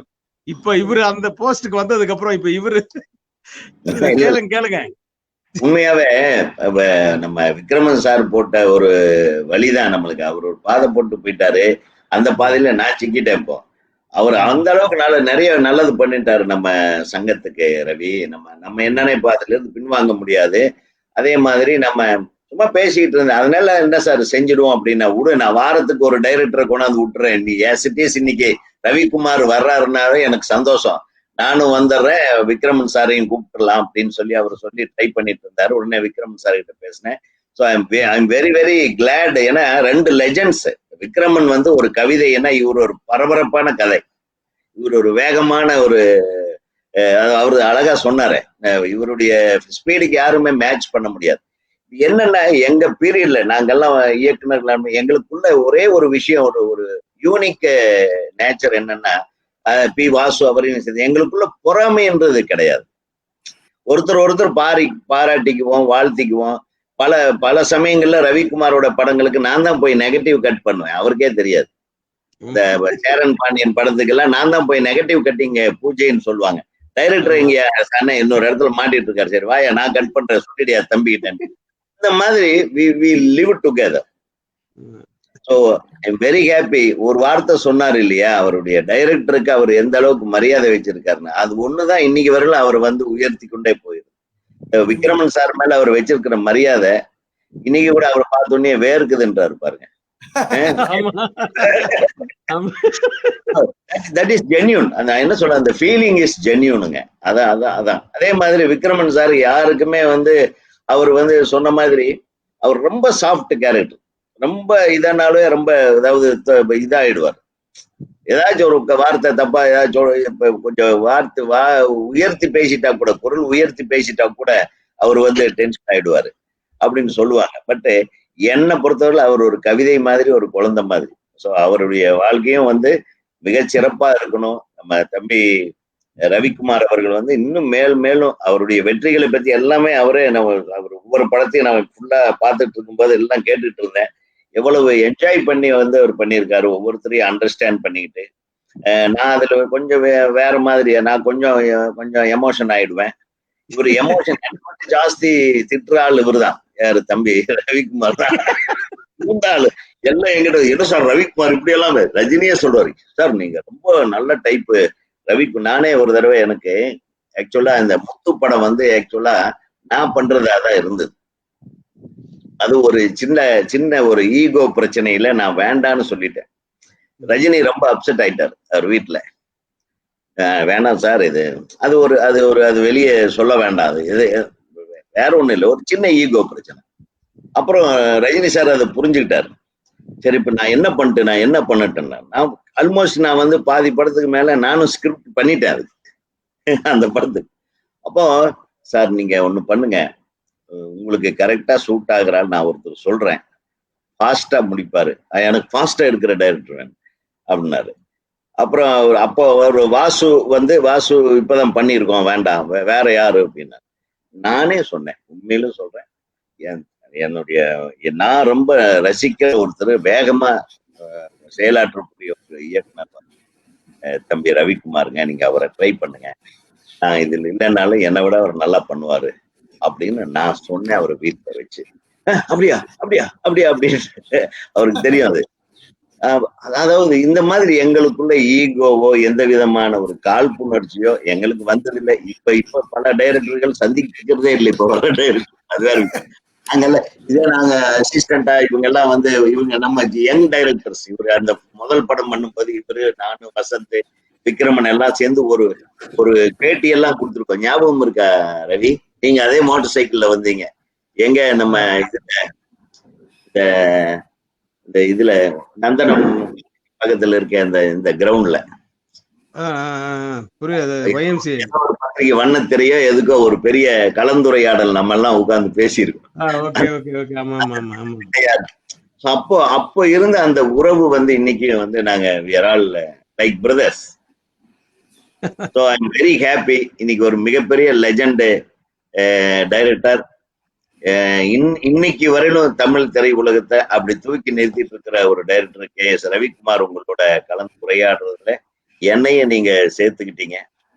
உங்க இந்த நிகழ்ச்சியை வந்து பார்த்துக்கிட்டு இருக்கிற நம்ம டோக்கியோ தமிழ் சங்க உறுப்பினர்களுக்கு, தமிழ் சங்க மெம்பர்களுக்கு எல்லாம் ஒரே ஒரு ரிக்வெஸ்ட். இப்ப பாத்தீங்கன்னா இந்த பேண்டமிக் டைம்ல ஒரு நிமிஷம், ஒரே ஒரு டோக்கியோல மட்டும் பார்க்கல, இது வந்து கிட்டத்தட்ட ஒரு 16 கண்ட்ரில பார்த்துட்டு இருக்காங்க.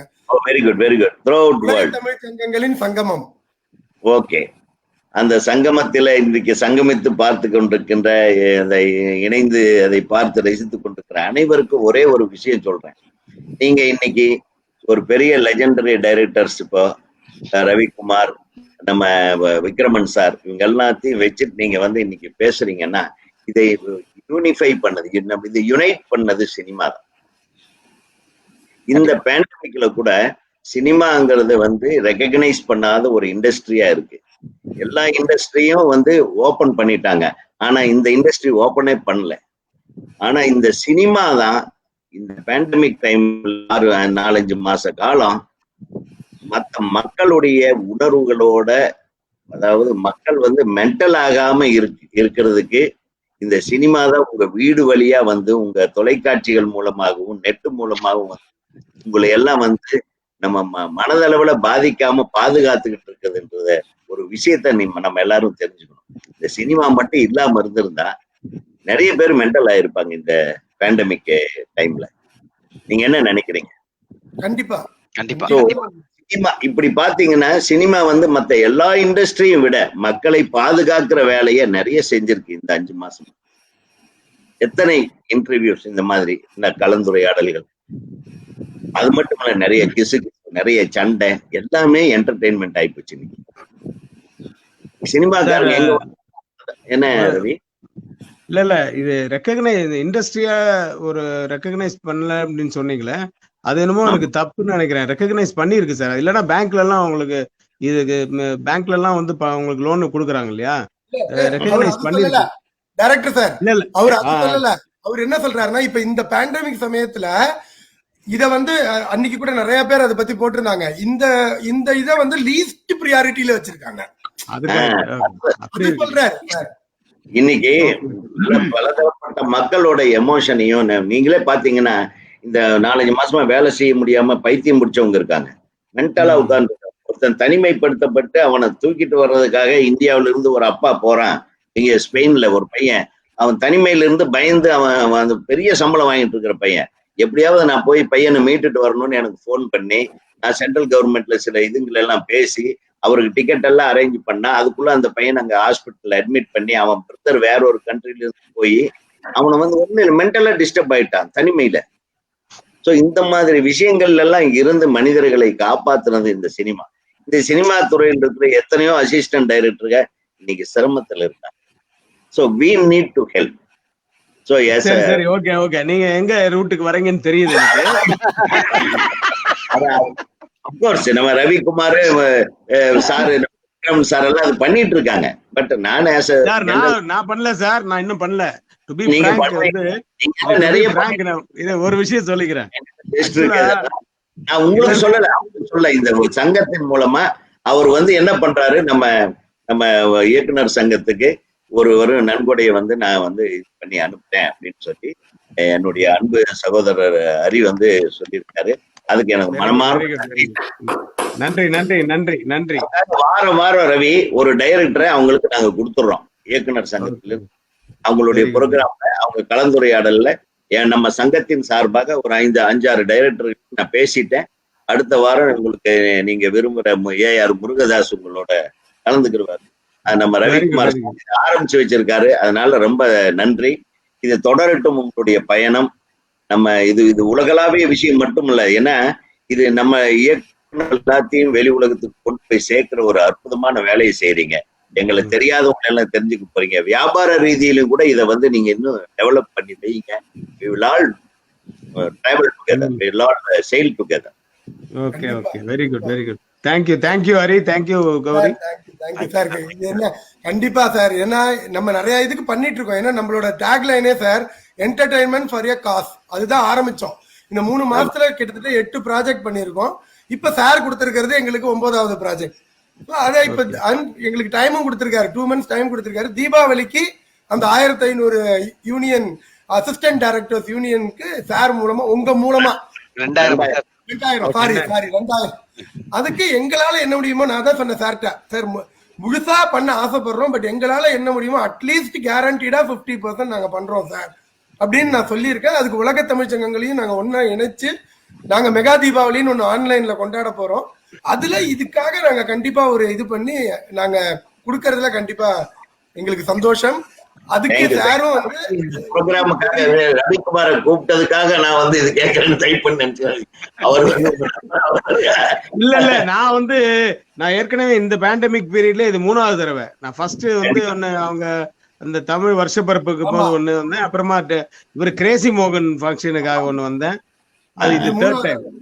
இன்ஃபேக்ட் சார் ஃபர்ஸ்ட் டைம் வந்த போது ஜூம் கால்ல வந்த போது 2.5 மணி நேரம் 1/2 மணி நேரம் கூப்பிட்டு 2.5 மணி நேரம் சார வச்சு செஞ்சு அனுப்பிச்சோம். ஆமா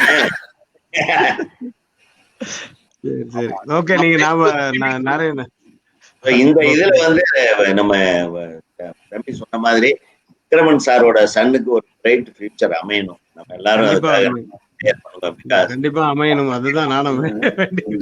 அது மட்டும் இல்லாம நம்ம சங்கத்துக்கு சார்பா இன்னைக்கு வந்து ஆஸ்பத்திரியில போராடிட்டு இருக்கிற நமது மிகப்பெரிய பாடகர் எஸ்பிபி அவர்களுடைய உடல் நலம் வந்து இன்னைக்கு பெட்டரா இருக்குன்னு நான் டாக்டர் கிட்ட பேசினேன். பெட்டரா இருக்குன்னு சொல்றாங்க. அவர் சன்னுகிட்டையும் பேசினேன். சொன்னாரு, uncle is responding very well to the medicine uncle அப்படின்னா சரண் நம்ம ப்ரேயர் பண்ணிக்குவோம். எல்லா உலக தமிழ் மக்கள் எல்லாமே நம்ம அவர் வந்து ஸ்பீடா ரெக்கவர் ஆகணும்ன்றத நம்ம ப்ரேயர் பண்ணிக்குவோம். அது உங்க மூலமா அது பண்றது வந்து totally reach to the entire world. இந்த உலக தமிழர்கள் எல்லாமே நம்ம அவருக்கு சார் உங்க உத்தரவோட எஸ்பிபி சாரோட ஒரே ஒரு இதை போட்டு முடிக்கலாமா சார்? ஒரு பாட்டு. என்ன உத்தரவு எதுக்கு? நீங்க எல்லாருடைய விருப்பமும் அதுதான். பாலாஜி அந்த இது வீடியோ ரெடியா இருக்கா? இல்லையா? எனக்கு ரொம்ப சந்தோஷம் விக்ரமன் சார் வந்தது. பொதுவா அவர் ஜெனரலாவே வரமாட்டாரு, எந்த இதுலயும் ஜாஸ்தி அவர் கலந்துக்க மாட்டாரு. ஒரே ஒரு மேட்டர் அந்த இது சிடி தேடுற டைம் இருக்குன்னா நான் ஒரு மேட்டர் இல்ல விக்ரமன் சாரை பத்தி இவரு இந்த மேட்டருக்கு வந்ததுனால சொல்றேன். எனக்கு வந்து அவரு ஃபர்ஸ்ட் டைம் வந்து தலைவரா வந்ததுக்கு அப்புறம் செகண்ட் டைம் வந்து அவரும் முதல் கொண்டு 4-5 பேர் நீங்க தான் அடுத்த தடவை வந்து தலைவர் ஆகணும்னு. இல்லைன்னா நமக்கு வேணாம். முதல்ல எல்லாம் வந்து நான் வந்து எனக்கு தலைவர் ஆகணும் அந்த மாதிரி இப்போ ஒரு பொசிஷனுக்கு வரணும் அப்படின் போது நான் வந்து எதுக்கு சார், நான் எதுக்கு வரணும், நம்ம எதுக்கு, அவன் யாரோ வந்து நேத்து வந்து ஒரு அசிஸ்டன்ட் ரைட்டரா இருப்பான், அவன் வந்து அங்க அவ்வளோ இதுவா அந்த மேடை கிட்ட வந்து அசிங்கமா கேட்பான். அவன் நான் வந்து அந்த மாதிரி இடத்துல எல்லாம் இருந்தா எனக்கு கோபம் வந்துடும் சார். யாருக்கோ எல்லாம் நம்ம பதில் சொல்ல வேண்டிய அவசியமே கிடையாது சார். நம்ம அவங்களுக்காக உழைக்கணும்னு நம்ம போறோம். ஆனா அவங்க வந்து இப்படி அசிங்கமா பேசுறதுக்கெல்லாம் நம்ம எதுக்கு சார் பதில் சொல்லணும்? அதனால நான் எல்லாம் வரவே மாட்டேன் அப்படின்னு அப்படி அதுக்காக பயந்துட்டு இருந்தேன். அதுக்கப்புறமா அவரு 2வது தடவை வரும்போது கேட்டாரு. அப்புறம் 3வது தடவை அவரு அன்னபோஸ்டா வரும்போதும் அப்பவும் என்ன வந்து முதல்ல கேட்டாங்க. அவரு முடிஞ்சதுக்கு அப்புறம் லாஸ்ட் இயர் வந்து கேட்டாங்க. முன்னாடி எல்லாம் அதுக்கு பயந்தேன். இப்ப எதுக்கு பயப்படுறேன்னா விக்ரமன் சார் வந்துட்டு அந்த தலைவராகி அவரு சாதிச்சதுக்கு அப்புறமா நம்ம எல்லாம் அது கிட்ட கூட நிக்க முடியாது. ஏன்னா அவ்வளவு செஞ்சுட்டாரு அவரு தன்னுடைய வீட்டை பார்க்காம, தன்னுடைய ஃபேமிலியை பார்க்காம, ஒவ்வொருத்தருடைய ஒரு அசிஸ்டன்ட் நல்வாழ்வுக்கும் வந்து அவர் வந்து ஸ்கூல், காலேஜ், அப்புறம் மெடிக்கல் மேட்டர் இதெல்லாம் வந்து எவ்வளவு பண்ணாரு அவரு. அதுக்கு வந்து அவரு எடுத்துட்டு மறுபடியும் நம்ம விக்ரமன் சார் அட்லீஸ்ட் அவரை பீட் பண்ண வேணாம். அவர் செஞ்சதுல பாதியா செய்ய முடிஞ்சாதான் நம்ம அங்க வரணும். இல்ல அதனால நான் வரவே மாட்டேன் அப்படின்னா இவங்க எல்லாம் தொலை பண்ணி சரி ஆஸ் யூஷுவல் எப்பவும் போல துணை தலைவரா நீ இருப்பா அப்படின்னு சொல்லி இவங்க எல்லாம் இது பண்ணாங்க. இப்ப அந்த பொசிஷன்ல இருக்கிற செல்வமணி ஆகட்டும், உதயகுமார் ஆகட்டும், மறுபடியும் நீங்க இந்த பேண்டமிக் பீரியட்ல கிட்டத்தட்ட விக்ரமன் சாருடைய என்ன லெவலுக்கு என்ன மத்த எல்லாருக்கிட்டையும் பேர் வாங்கினாரோ அந்த பேரை இவங்க இப்போ வாங்கிட்டு இருக்காங்கன்னு சொல்ல வரேன். இந்த பேண்டமிக் பீரியட்ல நிறைய விஷயங்கள் இவங்களும் அந்த இது இப்போ இந்த ஃபங்க்ஷன்ல உங்ககிட்ட தீபாவளிக்கு கேட்டது முதல் கொண்டு நிறைய மேட்டர்ஸ் இவங்களை இன்வால்வ் ஆகி, ஏன்னா இப்போ அவரு எனக்கு வேணும், இப்ப நான் பண்றேன்னா எனக்கு வேணும்னு அப்படின்னு கேட்கலையே, அவங்க ஊருக்காக தானே கேட்கறாங்க. அவங்க கூட ஒர்க் பண்றவங்களா கேட்கணும். அந்த எண்ணமும் அந்த மனசும் இருந்தா எல்லாருமே நல்லா இருக்காங்க. வாழ்க விக்ரமன் சார். இப்ப நான் இன்னும் கொஞ்ச நேரத்துக்கு முன்னாடி கொஞ்சம் லேட்டா தான் வந்தேன் நானு. அதுக்கு முன்னாடி ஒரு பையனுக்கு போன் பண்ணி அவனுக்கு கோவிட் வந்துருச்சேனே அப்படின்னு ஒரு அசிஸ்டன்ட் டைரக்டர் போன் பண்ணாரு. இப்போ ஒரு 25 minutes பேக். உடனே இந்த ஹாஸ்பிட்டல் எந்த இது கார்பரேஷனுக்கு பேசி எந்த இதுல கொண்டு போய் போட போறீங்க, எந்த இது பண்ணுமா, நல்லாதான் இருக்கான் பையன். அவனுக்கு 3 குழந்தைங்க, ஒய்ஃபு, அம்மா எல்லாம் வீட்டுல இருக்காங்க. நீ அவங்க பக்கத்துலயே போகாதடா, நீ தனியா இருறானே, அது நேற்று நைட்டு இருந்தே தனியா தானே, அடா ஒரு ஃபுல் டேவா இருக்கிறேன்னு அவனை திட்டிட்டு உடனே இது பண்ணி சொல்லியிருக்கேன். இப்போ போய் ஒரு சென்டருக்கு அனுப்பிட்டு இருக்காங்க. அதை நிறைய அந்த மாதிரி பண்றீங்கன்னு கேள்விப்பட்டேன். நான் எஸ்பிபி பாட்டு ரெடியா?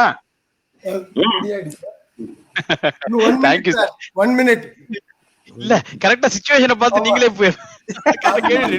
இல்ல ஏன்னா அது லேட் ஆகுதுன்னு சொன்னதுனால தான் நான் அது சொன்னேன்.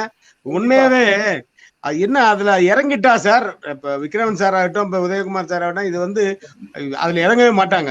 எவ்வளவு வருஷமா அவரை கேட்டிருப்பாங்க. விசு சார், பாரதிராஜ் சார் எல்லாம் வரும்போதுல இருந்து அவர் கேட்டுட்டு இருந்தாங்க. விக்ரம் சார் வேண்டாம் நம்ம இறங்கினா நல்லது செய்யணும், நான் இறங்கிட்டாங்கன்னா அது செஞ்சிருவாங்க. அதுதான் என் நமக்கும். ஒண்ணுத்துல இறங்கக்கூடாது, இறங்கிட்டா அது ஃபுல்ஃபில்லா அது மண்டையில ஏத்திக்கிட்டு பண்ணணும். படம் மாதிரி அதை பண்றாங்க. அது வந்து தனக்கு இல்லாம அடுத்தவங்களுக்கு பண்ணும்போது அது பேர் மட்டும் இல்ல, அதனால நிறைய புண்ணியம் உண்டு.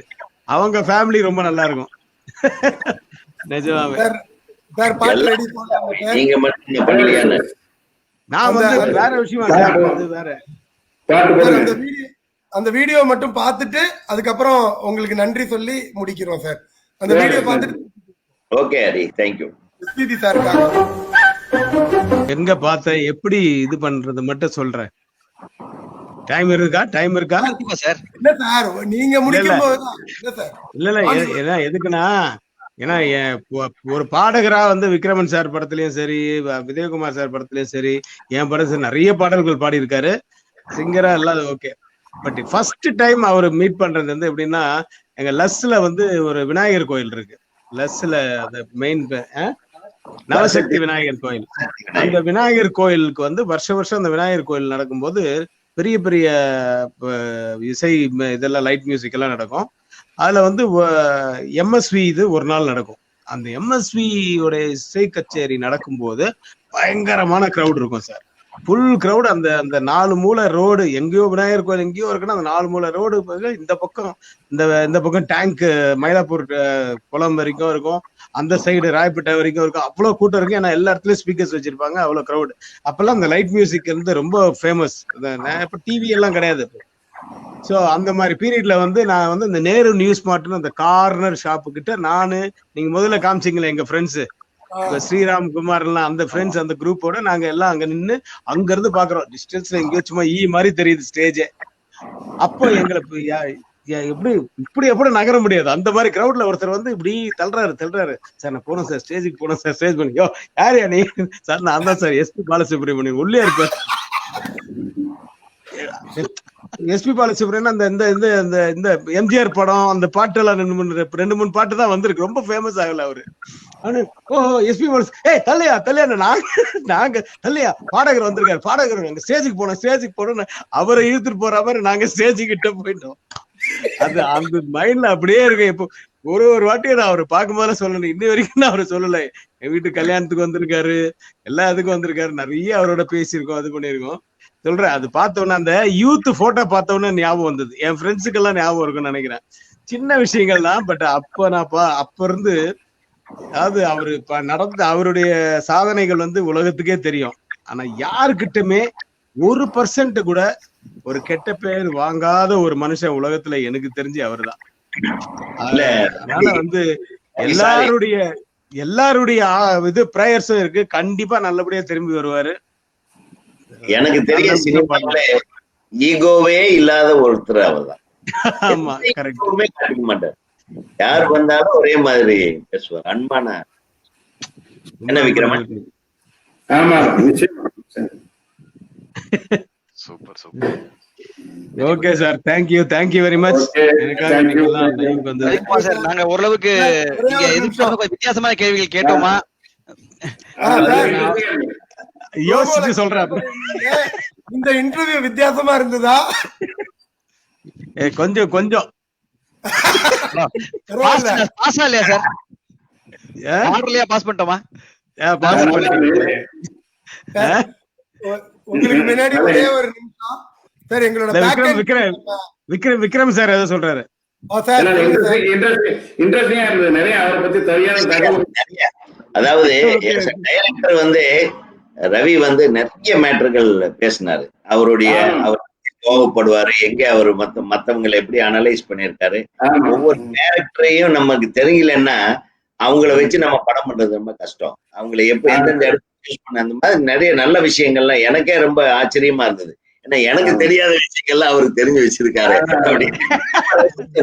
சார் ஒரே ஒரு நிமிஷம் உங்க முன்னாடி நம்ம அட்மின் பேக் எண்ட்ல இவ்வளவு தூரம் நமக்கு பாலாஜி மலேசியால இருந்து டெக்னாலஜி எவ்வளவு தூரம் பாருங்க. பாலாஜி மலேசியா, அமெரிக்கா, இந்தியா எல்லாத்துல இருந்தும் நமக்கு சப்போர்ட் நடந்துட்டு இருக்கு. அந்த அளவுக்கு டெக்னாலஜி நமக்கு உதவி பண்ணுது. பாலாஜி நன்றி. Thank you Balaji. Thank you sir. Thank you. Vignesh ஊட்டிங்க. தேங்க்யூ.